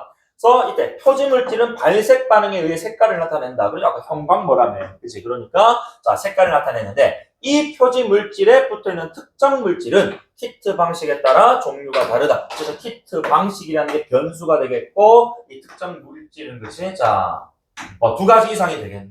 종류가 다르다고 하니까 일반적으로 한 가지 목표 성분을 검출하는 키트의 반응막에는 항체들이 이 모양으로 두 가닥 고정되어 있는데, 자, 일반적이니까 그렇지 않은 경우도 분명히 나올 수 있거든. 자, 다음. 그래서 한 가지 목표 성분을 검출해야 된다. 라고 하면은 이 항체들이, 그러니까 이 시료가, 그러니까 읽을 때 이게 지금 항원 항체 반응을 던지고 지금 시작을 했단 말이야. 그럼 이 시료를 우리는 뭐라고 읽어줘야 돼? 항원을 집어넣어 준 거라고 봐야지, 그치? 그러니까 여기 반응막에 지금 뭐가 들어가 있는 거라고? 여기에 지금 반응하게, 항원, 항체들이 서로 결합해서 반응이 일어나는 거라면 약간 과학적 원리가. 당연히 이제 반응막에다가 지금 이런 뭐야? 이런 지금 항체들이, 그치? 이 모양으로 두 가닥. 이렇게 해서 이미지로 표현할게. 그치? 이렇게 두 가닥이. 자, 그 다음에 이때, 그중 시로패드와 가까운 쪽, 요걸 1번이라고 하죠. 그치? 자, 1번. 자, 있는 친구는 가닥이 검사선이라고 하고, 그럼 오른쪽에 있는 2번 친구는 표준선이라고 부른대. 자, 근데 이거 지금 자, 너희가 머리로 이렇게 만약 그려가면서 이제 접근하려고 하면은 좀 어렵게 느껴질 수 있거든. 그리고 간단하게 그냥 그려가면서 해도 돼. 자, 어쨌든, 이때 검사선이 발색이 되어서, 다시, 표지 물질이 검사선이나 표준선에 놓이면은 발색 반응에 의해 반응선이 나타난단 말이야. 자, 검사선이 발색되어 나타나는 반응선을 통해서는 뭐가? 그래는 이제 목표 성분 다른 말 두 글자 뭐야? 항원, 그치? 의 유무를 판단하는 거지. 그치? 그 다음에, 자, 표준선이 발색된 반응선이 나타나면, 이건 말 그대로 뭐야? 검사의 정상적 진행 유무, 그치? 요거를 또 그 색깔로, 그치? 우리가 판단할 수가 있다. 맞지? 자, 그런데 아까 이 특정 물질이라는 것이 키트의 방식에 따라 달라진다 했고, 아니, 그걸 얘기를 안 해줬단 말이야, 그치? 그래서 3문단 보니까, 그래, 키트가 어떤 방식인지에 대한 이야기를 이제야 좀 해줘. 이것도 지문 순서는 조금 아쉽지? 그래서 어쨌든, 자, 이 키트는 주로 직접 방식과 경쟁 방식이라는 게 있다. 자서 이제 방식에 따라 검사선의 발생 여부가 의미하는 바가 다르다. 그러니까 요것도 지금 또 보니까 직접 방식과 경쟁 방식에 그치 따라가지고 발색의 그치 그 의미가 좀 다르대요. 보자. 일단 직접 방식에서 우리 복합체에 포함된 특정 물질은 목표 성분에 결합할 수 있는 뭐라고? 자, 이 특정 물질이 직접 방식에서는 뭐라? 항체더라는 거야. 항체. 그치? 그러면은 여기 지금 자 이 직접 방식은 항체를 그치 뭐 하는 거라고 두 번 만나는 거야 지금. 그치? 자 그래서 어쨌든 시료에 이 항원이 포함되어 있다면 목표 성분 항원은 이 항체와 1차적으로 어디에서 결합해드에서 그치 복합체 있는 특정 물질과 결합을 할 겁니다. 왜? 이 복합체 특정 물질이 직접 방식에서는 항체라고 좀 되어 있으니까. 맞지? 항원이라면은 항체와 1차적 결합을 하고 이후 검사선에 고정된 항체와 결합하게 돼. 그렇지? 그래서 넘어가게 되면 이것도 지금 우리가 항체라고 했었거든. 맞죠? 자, 따라서 검사선이 발색되면 시료에서 목표 성분이 검출되었다고. 자, 즉 기억 방식에서는 검사선 발색이 목표 성분이 뭐하다? 있다로 보겠다는 거야.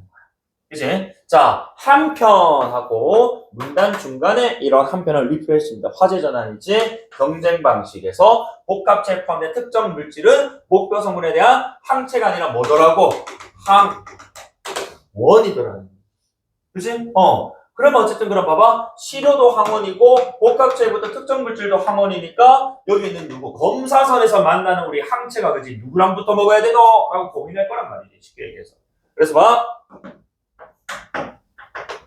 자, 만약 시료의 목표 성분이 포함되어 있다면, 즉 항원이 있었다면 시료의 목표 성분과 복합체에 있는 목표 성분, 즉 항원이 뭐 한다고? 서로 이제 누구랑 붙어 먹으려고? 항체랑 붙어 먹으려고 경쟁한다 이겁니다. 그치? 그래서 진짜 우리가 궁금한 그지 요놈 항원하고 지금 경쟁이니까 말 그대로 항원끼리 뭐 해보겠다? 컴피티션 붙이겠다. 알지? 자, 그래서 여기 다시 이때 시료의 목표 성분이 충분히 많다면 시료의 목표 성분은 복합체의 목표 성분이 검사선의 항체와 결합하는 것을 방해해버리더라는 거야. 자기가 먼저 결합해버리는 거야. 그치? 자, 그렇기 때문에 자 방해를 하기 때문에 검사선이 오히려 지금 뭐 한다고? 서로 싸우다가 뭐 결국에는 발색이 안 돼 버린답니다. 서로 경쟁하다가 그치? 이래고 발색이 안 된대. 즉, 자, 뭐 할 때? 목표 성분, 즉 시료의 항원이 충분할 때, 그치? 발색이 안 된다. 즉, 얘는 뭐? 발색이 안 돼야 뭐 한 거라고? 지금 감염된 것이라고 판단하는 방식이야. 이해되지? 응. 자, 그래서 어쨌든 직접 방식 기억은 언제 쓰고? 세균이나 분자량이 큰 단백질 등을 검출할 때, 자, 용이하고. 그 다음에 경쟁 방식은 항생 물질처럼 목표 성분의 크기가 당연히 뭐 큰 놈 나와서 그냥 작은 놈이어야 되겠지, 그치? 사용을 한다라고 되어 있네요. 어쨌든 기억은 또 큰 분자, 그 다음에 위에는 작은 분자들 이렇게 활용을 한답니다. 자, 그 다음 4문단인데 한편 우리 검사용 키트는 휴대성과 신속성 외에도 정확성도 중요하다. 맞지? 정확성을 더 판단하는 기준을 좀 주겠지, 방법. 자, 키트의 정확성을 측정하기 위해서는 키트를 이용해 여러 번의 검사를 실시하고 그 결과를 분석하는데 키트가 시료의 목표 성분이 들어있다고 판정하면 이를 우리는 양성이라고, 그렇지 않으면 음성이라고 합니다. 자, 그런데 여기서 중요한 게 이때 자 봐봐. 시료에 목표 성분이 실제로 존재를 했대. 그치? 자, 이 시료의 목표 성분 항원이 실제 존재하니까 진짜 양성. 그치? 그런데 뒤에 이 말이 있어. 이 무슨 개소리냐. 목표 성분이 근데 뭐야? 없어. 그치? 없는데. 근데 뭐 해버린 거야? 야, 너 감염됐어. 너 목표 성분 가지고 있어라고 가짜 양성을 때릴 때가 있단 말이지. 그치? 그럼 상식적으로 너희는 이 정확성을 높이기 위해서는 뭐는 높이고 뭐는 낮춰야 되겠노? 그래, 진양성은 높이고 위양성은 낮춰야지 상식적으로. 안 그래? 그럼 반대로 이번에 목표 성분이 들어있지 않아서, 그치? 그래서 자 우리가 내리는 판정을 음성이라고 하는데 이것은 마찬가지야. 실제로 없어서 자 음성을 내렸다는 거지. 그거는 진음성. 그치? 잘 내렸어. 그런데 반대로 있는데 뭐라고? 야, 있는데 요거 지금 자 없다 라고 그치 해버리면 그 사람이 또 뭐 해버린다고? 나 감염 아니야. 뭐 뻘뻘뻘 돌아다녀서 또 전파만 해버리고 그런단 말이야. 문제 생기겠지. 그럼 어쨌든 요것도 자 상식적 차원에서 진음성은 뭐하고? 당연히 지금 높여야 되고 위음성 비율 낮춰야 되겠지. 그치? 자, 현실에서 근데 위양성이나 위음성, 자 이런 지금 잘못된, 그치? 이 지금 판단들을 배제할 수 있는 키트는 없다는 겁니다. 어느 정도 이런 리스크는 좀 안고 검사를 할 수밖에 없어. 진짜 이런 것들을 뭐 할 수 있어야 된다. 배제하려면은 뭐 해야 돼? 진짜 정밀 검사해야 되겠지. 그치? 근데 단순 휴대용 키트, 검사 키트 같은 경우에는 이런 한계가 좀 있답니다. 그죠? 자, 그래서 어쨌든 간에 자 밑에 여러 번의 검사 결과를 통해 키트의 정확도를 구하는데 정확도란 시료를 분석할 때 올바른 검사 결과를 얻을 확률로 자, 정확도는 민감도와 특이도로 나뉜데 그래서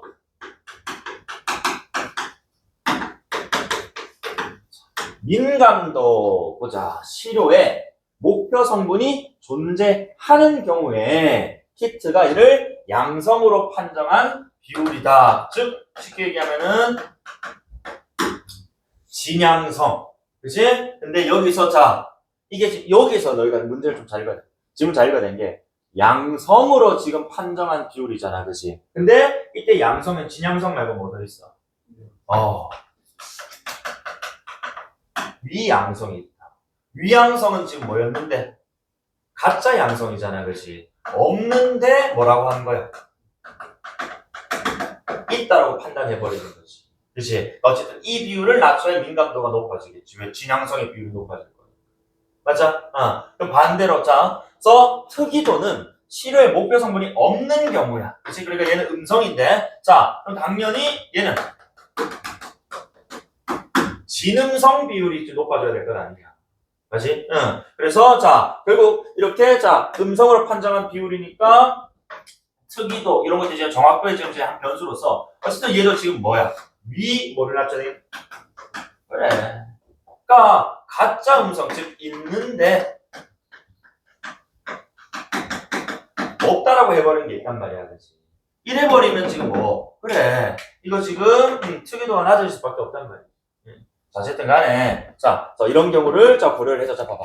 쓸 때, 이 민감도, 특이도가 모두 높아 정확도가 높은 키트가 가장 이상적이지만, 아까, 우리 사문단 마지막에서 위양성, 위음성을 배제할 수 있는 키트는 없다고 얘기를 했거든. 그러다 보니까, 상황에 따라 민감, 특이도를 고려해서 키트를 선택해야 된다. 그러니까 어떤 경우는 양성이, 그치? 자, 이 퍼센테이지가 높은 것이 좀 더 정확성에 좀 가깝다. 또는 음성의 퍼센테이지가 높은 것이 정확히 특이도를 고려할 것이고, 골라서 하겠다라는 얘기 같아요. 자, 그러면은 문제를 한번 이제 풀어볼 건데, 요거 쌤이 한 4분 정도 역시 또 드리겠습니다. 풀어본 친구가 있겠지만은, 역시 요거 4분 한번 드릴 테니까, 풀고 풀이 합시다. 그리고 조금만 쉽시다.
자, 그러면 문제 한번 풀어볼 건데.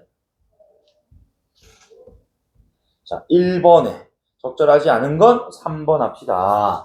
키트 사용할 때 정상적 키트에서 검사선 발색되지 않은 상황이라면 표준선도 발색되지 아니 검사선 발색이 안 돼도 정상적 과정이 있다. 뭐 네 경쟁 방식인 경우라면 그치? 발색이 안 되는 게 그치? 이게 지금 뭐 하는 거야? 이게 지금 양성이라는 거거든. 그치? 응. 그렇기 때문에 검사선은 그치? 표준선과 관련되자 다시. 검사의 정상적 진행 유무는 표준선과 관련된 것이기 때문에 그치? 앞서 전제되어 있는 내용과는 관련이 없습니다. 정답 3번. 그치? 응. 자, 그 다음에 2번 문제 바로 갈게. 직접과 경쟁인데, 이건 바로 지금 1번에 나오는 것 같은데, 자, 기억은 미음과 달리, 직접은 경쟁과 달리, 시료에 들어있는 목표 성분은, 자, 이 시료에 있는 목표 성분 항원은 검사선에 도달하기 이전에 항체가 그럼 누구 때문에? 그래, 기억이니까 지금 직접 방식이가 이 특정 물질이 항체이기 때문에, 그치? 반응막 가기 전에 이미 결합을 해요. 근데 니은은 뭐기 때문에? 이 복합제부터의 특정 물질이 같은 항원이기 때문에 그렇지. 반응막 가서야 항체랑 만나니까 기억 설명 맞고 달리 설명 맞으니까 정답 1번이 들어가지. 그렇지? 응. 자, 나머지는 뭐 볼 게 없습니다. 확인해 주시면 되고. 그다음에 3번인데 자, 이건 이제 우리가 뭐 증감 정보 뭐 이런 것들인데 봐봐. 그래서 검사 결과 자, A인 경우가 적을수록 수로 잘 봐야 되겠지. 적을수록 민감도가 높아야 돼. 그래서 민감도는 아까 뭐였냐면 자, 시료에 그치 항원이 있을 때 그치 양성하는 판정. 그다음에 특이도는 없을 때 음성하는 판정이었다. 그러니까 자 민감도가 높으려면 일단 뭐 해야 된다고? 진양성은 높아야 되니까 여기 지금 진양성 들어갈 수는 없을 거야. 맞지? 자 그리고 아까 우리 민감도가 이거 내가 반대로 적었네 미안하다. 반대로 적었어. 자 민감도는 시료에 지금 항원이 있을 때 지금 양성 판정 비율이란 말이야. 그러니까 시료가 지금 시료 항원이 있을 때라는 거지. 요 자리가 내가 잘못 줬네. 위금성 자리야. 위금성 자리. 그치? 위금성 있는데 없다고 하는 이 비율이 낮아야 된다고. 그치? 있는 걸 전제로 하니까. 그죠? 그래서 요 자리 지금 이제 A인 경우는 뭐가 들어가야 된다고? 위음성 들어간다. 위음성. 알겠니? 선생님 이거 반대로 적어보네. 미안해. 자, 그 다음에, 자, 오른쪽에 있는 B는 많을수록 특이도 높으니까, 특이도는 바로 뭐 하면 되겠어? 진음성 넣으면 되겠지, 그치? 핵심은 여기 A 파트. 미안합니다. 이거 내가 반대로 줘서 헷갈렸겠다. 미안해요. 자, 그 다음 4번이고, 자, 4번 문제 갈게. 그래서 보기 한번 봅시다. 그래서 살모넬라 균은 병원성 세균. 이거 무슨 방식 써야 되겠어? 큰 놈 직접, 그렇지. 자, 직접 하고 그치? 자, 그 다음에 일부의 신속한 진단 및 예방에 어려움이 좀 있었다. 왜? 정확도가 높은데 시간이 좀 걸렸대. 그 다음에 살모넬라균은 감염 속도가 빠르므로 다량의 시료 중 오염이 의심되는 시료부터 신속하게 골라낸 후 이 시료만을 대상으로 더 정확한 방법으로 분석해서 오염력을 확정짓는 것이 효과적이다. 감염 속도가 너무 빨라가지고 그치? 그래서 어쨌든 최근에 기존 방법보다 정확도는 낮지만 저렴한 비용으로 살모넬라균만을 신속하게 검출할 수 있는 이 새로운 방식 키트가 개발되었다고 합니다. 자, 어쨌든 자 여기 지금 자 1번에 A를 개발하기 전 살모넬라균과 결합하는 항체를 제조하는 기술이 개발되어야 뭐 하겠어? 이게 지금 뭐니까? 이게 무슨 방식 쓰니까? 직접 방식 쓰니까 그렇지. 이게 뭐 이제 속도 뭐 이런 신속 이제 시간의 어떤 이제 보완이 일어난 것이지 전면적인 어떤 과정의 보완은 아니잖아. 그치? 그러니까 기본적으로 직접 방식이기 때문에 그치? 항체가 그래서 우리가 코로나 키트 같은 것들이 오래 걸렸던 이유가 이걸 지금 뭐야? 항원에 대항할 수 있는 항체 찾아내는 게 좀 오래 걸렸던 거야. 그치? 자, 그다음 2번 봐. A의 결합 헤드에는 표지물질에 살모넬라균이 붙어있는 복합체 살모넬라균 이 자체가 지금 뭐야? 항원이잖아. 그렇지? 근데 A는 지금 뭐라고? 표지 물질에 살모넬라균이 붙어있는 복합체가 들어가 있다. 이거 지금 항원 이 특정 물질로 표지에 붙어있는 것은 경쟁 방식 아닙니까? 근데 우리 살모넬라균과 같은 세균은 무슨 방식이라고? 직접 방식이니까. 그치? 그래서 요거는 정답이 2번이다 라고 가야 된다. 이해되죠? 나머지 선택지는 봐주시면 좋겠습니다. 알겠죠? 좋아요. 자, 그리고 현대소설. 어제는 내가 고전 시간 했고 오늘은 이제 현대 소설인데 일단은 자 제목이 뭐 자서전들 쓰십시다 라고 되어 있고 자 보기에 지금 바로 나와 있잖아 그치 4번 문제 바로 볼게 보기 보고 그 다음에 문제 푸는 전략 세우고 그치 하나하나 이제 풀어나가면 됩니다 보자 자서전들 쓰십시다의 주인공은 자서전 대표 작가로서의 글쓰기의 환멸을 느끼고 있고 자서전이란 자기 어떤 생애를 그치 다른 사람에게 알리려고 쓰는 글인데 그래서 그것을 대신 써주는 작가인데 근데 글쓰기에 좀 환멸을 느끼고 있대. 왜 그럴까? 자, 대필 작가니까 내 인생이 아니고 남 인생 받아 적는 사람이란 말이야. 그러니까 이거는 아무래도 남 인생에 약간 환멸 느끼는 거 아닐까? 그치? 보자. 이런 글쓰기는 의뢰인의 삶을 뭐 하는 거야? 의도적으로 좀 이제 미화, 아름답게 꾸며내는. 그치? 그래서 결국 의뢰인에게 뭐 하는 거야? 아첨하는 것일 뿐이다. 라는 점이죠. 그게 환멸 느낌. 어떤 의뢰인은 자신 또 요구를 뭐하는 강요하는 이제 상황도 있고 또는 자 주인공이 바라는 자 의뢰인은 작가의 의사를 또 존중하면서 그렇지 거짓 없이 삶을 성찰하는 사람 이걸 원하는데 이렇게 뭐 한다고 요구하고 그렇지 막 강압적 태도로나 또한 주인공은 후회나 의문이 없는 확신에 찬 태도로 독자를 사로잡는 주장을 하는 사람 이 사람도 원하는 의뢰인이 아닌 거야. 그치? 그러니까 그런 사람보다는 타인의 삶에 기여할 수 있는 정직한 고백을 하는 정직한 고백이라고 하지만 사실 위에 나와서 두 글자 뭐야? 성찰. 그치? 요런 사람 원하지 그러니까 내 삶은 이랬으니까 너희들 이렇게 살아 이런 식으로 그죠? 주입하고 뭔가 확신에 찬 이런 거는 원하지 않는데 아마도 이런 사람보다는 지금 뭐야? 그래 이 지금 이제 확신에 찬 태도로 그지 막 요구하고 막 이런 것들을 하는 사람의 자서전 쓰다 보니까 환멸을 느끼지 않아. 그죠? 그러면은 밑에 선택점 보죠. 1번에 작가에게 압박감이 느껴질 정도로 자기 독단이 강할 뿐만 아니라 확신에 찬 태도로 신념을 내세우는 것은 원하는 의뢰인이 아니야. 원하는 의뢰인 아니지. 그치? 그다음 2번에 스스로 회의하고 의식의 경화를 경계할 줄 아는 것은 스스로 회의한다는 건 결국 두 글자 뭔데? 성찰이잖아, 그치? 그것은 원하는 의뢰인이 맞다고. 그렇지? 3번에 엄격한 급기로 부끄러움 없이 결백하게 사는 것은 이거 지금 뭐가 없는 거야? 성찰 없이 확실, 그치? 찬 태도로 사는 거잖아. 그럼 이거는 주인공이 원하는 의뢰인이 아니지. 안 그래? 3번이죠. 맞습니까? 확신에 찬 태도로 의문 없이 살아가는 건 그지. 의심 없이 사는 그러면 안 된다. 원하지 않는다. 바로 딱 떨어져. 그럼 4번, 5번 가볍게 빨리 뭐하고 읽어보고 힌트 얻고 지금 문제 푸는 전략 세우고 질문 읽으면 된다 이거예요. 자 4번 볼까? 자서전을 쓰라고 반말투로 작가를 윽박지르는 것은 그치? 이건 의뢰인일 거 아니야. 그치? 그러니까 자 자서전을 통해 자신이 아첨하기를 요구하는 거니까 그치? 당연히 그 의뢰인의 그치? 자그 모습은 우리 주인공이 원하는 의뢰인이 아닐 겁니다. 5번에 작가의 양심을 알량하다고 여기고 자신은 들러리가 아님을 주장하는 것은 그 밑에 자신 누구를 가리키는 거야? 의뢰인이겠지. 그치? 그러니까 어쨌든 이런 의뢰인은 너무 강압적이고 그치? 자 상대를 존중 안 해주잖아. 아까 위에서 뭐라고 했어? 보기에서. 자 작가로서의 어떤 이제 이 자신을 그치? 이렇게 존중해주길 의사를 존중해주길 바란다는 얘기 있었는데 안 해준단 말이야. 그러니까 원하는 의뢰인이 아니다. 이 정도는 바로 떨어져야 돼. 맞죠? 자, 그리고 1번 서술상 특징이니까 이건 중략 뭐야? 이전에 끝납니다, 이미. 그치? 중략 조금 더 읽어도 돼. 상관없어. 어쨌든 이거는 2분의 1, 3분의 1 지점에서 끝내야 되는 문제야. 알겠니? 그 다음 2번 문제는 인덱스 문제 실시간이네요. 와리가리 치면 됩니다. 그죠? 그 다음에 4번 문제 A는 지금 보니까 이거 하필 마지막이네요. 그치? 그래서 요거는 뭐 가볍게 그치? 맥락들만 딱 큰 굵직한 줄기만 딱 따라가면서 그치? 피리릭 읽어가고 왜 이런 말을 했는지 정도만 그치? 요 단락 앞부분까지 포함해서만 좀 딥하게 읽으면 될 것 같아요. 그치? 전략 딱 세워버리고 풀면은 이거는 사실 한 4분 안팎으로 푸셔야 되는 문제. 그죠? 자, 그래서 보기 문제에서 쌤이 한 30초 정도 섰다라고 칩시다. 그리고 남은 시간 쌤이 또 4분 드리겠어요. 지금 바로 풀고 확인하고 마무리하겠습니다. 쉬려고 했는데 그냥 한 호흡 해보겠습니다. 자, 지금 바로 읽고 봅시다. 항상 지문 읽기 전에 보기 읽고 문제 전략 세우고 하기.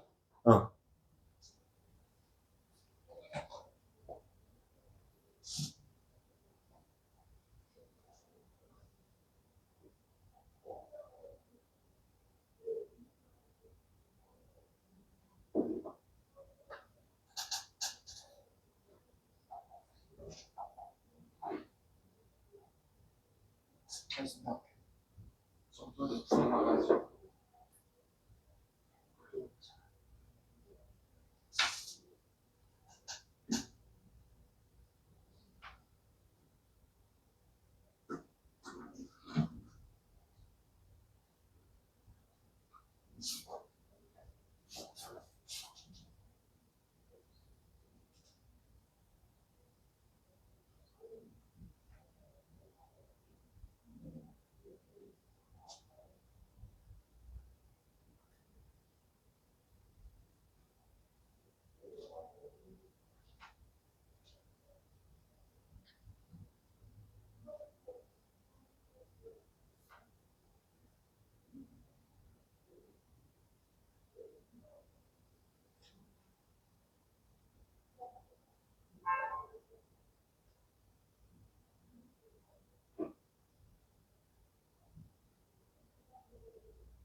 자, 지금 풀던 거 마저 푸세요.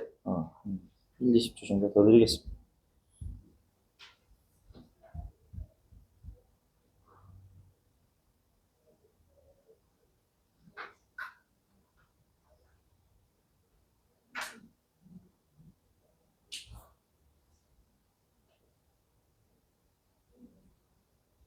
자, 그러면, 일단 뭐, 현대 소설은, 뭐, 여기 육구평가원이든 수능이든 요즘 비연계, 추세예요. 그래서 어쨌든 본인이 이제 보기 활용해서 이런 이제 문제푸는 전략들 세워가지고 풀어내는 것들 좀 하셔야 되는데, 뭐, 어쨌든 뭐, 수특 질문, 뭐, 그렇다고 해서 이제 수특에 있는 현대 소설을 안 봐도 된다. 그건 아니고, 그런 것도 활용해서 연습하고 하는 것도 좋아요. 알겠지? 응.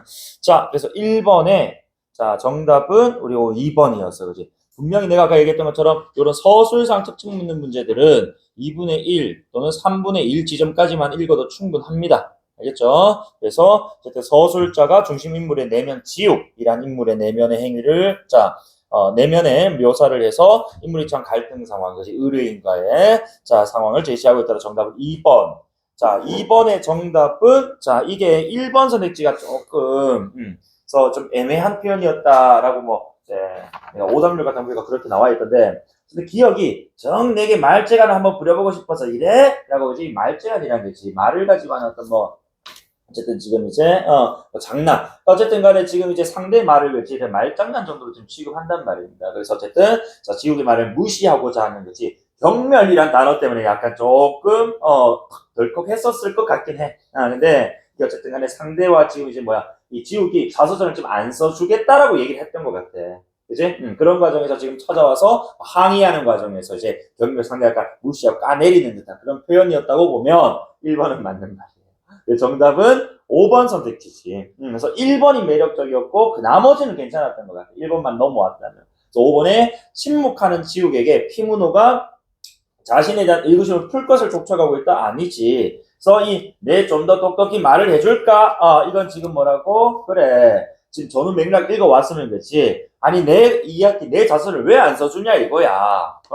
자, 내가 지금 뭐, 니 같은 놈하고 그렇지. 지금 이렇게 지금 신랑이 벌 그럴 때가 아닌데, 라고 하면서 상대를 좀 무시하는 것이, 이게 지금 자신에 대한 의구심을, 나한테 이제 의심 좀 풀고 내 얘기 좀 들어줘. 라고 하는 게 아니란 말입니다. 정답 5번이었어. 그 다음에 4번 문제 스몰 a는 그래서 내 똑똑히 미음에서 이어지는 게 있어요. 사실은 여기. 내 똑똑히 얘기해줄까? 라고 해놓고 고장난 시계 라디오 팝니다. 삽니다. 고칩니다. 하고 뒤에 마지막에 제일 뭐가 자서전이나 회고록 씁시다 라고 한단 말이야. 그럼 자서전 회고록 쓰는 걸 지금 뭐에 빗댄 거야? 뭐랑 동급으로 고물상 지금 처리하는 거랑 빗댄 거예요. 동급으로 놨다는 거지. 이건 뭐 하는 겁니까? 상대를 완전히 무시하고 그렇지 조롱하는 거죠. 그래서 정답은 1번. 그죠? 요 정도 수준이라면, 그러니까 보기에서 이미 밑그림이 다 그려지고 왔단 말이야. 그래서, 물론 뭐 2번에 1번 같은 뭐 매력적 오답은 있었습니다만, 이것도 뭐 가볍게 읽을 만한 내용이. 그러니까 아까 내가 뭐 처음에 우리 문제 풀기 전에 얘기했던 것처럼, 현대소설 또는 뭐 고전 포함해가지고, 다 읽으려고는 하지 마세요. 필요한 부분에 대한 거지. 우리가 선택적인 어떤 접근이 좀 필요하다. 이제 전략을 세웠기 때문에 그런 것들 충분히 가능할 거라고 생각을 하고. 근데 이게 쌤이랑 수업할 때만 이렇게 해가지고는 절대로 안 된다고. 본인이 평상시에 공부할 때 이렇게 좀 해줘야 실전에서도 발현된다는 점. 알겠죠? 그 다음에 육모가 이제 며칠 안 남았군요. 한 이제 나흘, 그치? 뭐 사실 뭐 오늘 제외하고, 그치? 그 시험 당일 포함하면 이제 사흘 정도 남은 것 같은데, 컨디션 관리도 잘 하시고요. 그리고 마침 딱 전날이 빨간 날입니다. 그래서 컨디션 조절하고 여러분 아마 한번 이제 풀 세트까지는 내가 왜냐면 다음날 체력 소모가 엄청날 거기 때문에 풀 세트까지는 내가 뭐 이렇게 요구를 안 하는데 그래도 지문 뭐 비문학 지문 한두 개, 문학 지문 한두 개 정도는 가볍게 아침 시간에 한번 풀어보는 것도 좋을 것 같습니다. 알겠지? 자 고생 많으셨고 그리고 쌤 하나 전달만 할게요. 토요일 수업이 출석률이 너무 저조해가지고 토요일 수업 없애겠습니다. 없애고 일요일에 그냥 3시간 다 해버리겠습니다. 일요일에 그냥 3시간 풀로. 지금 이제 우리가 좀 3시간 풀로 안 하잖아? 조금 남잖아. 근데 일요일에 그냥 3시간 풀로 다 해버릴게. 토요일은 수업 이제 없습니다. 알겠지? 그래서 이제 상원이는 언제 오는데? 일요일에 오면 돼, 일요일에. 근데 3시간 풀 이거 금방금방 가잖아. 그치? 요렇게 합시다. 알겠지? 자, 이렇게. 또 내가 문자로 한번 전달해 줄게. 그치?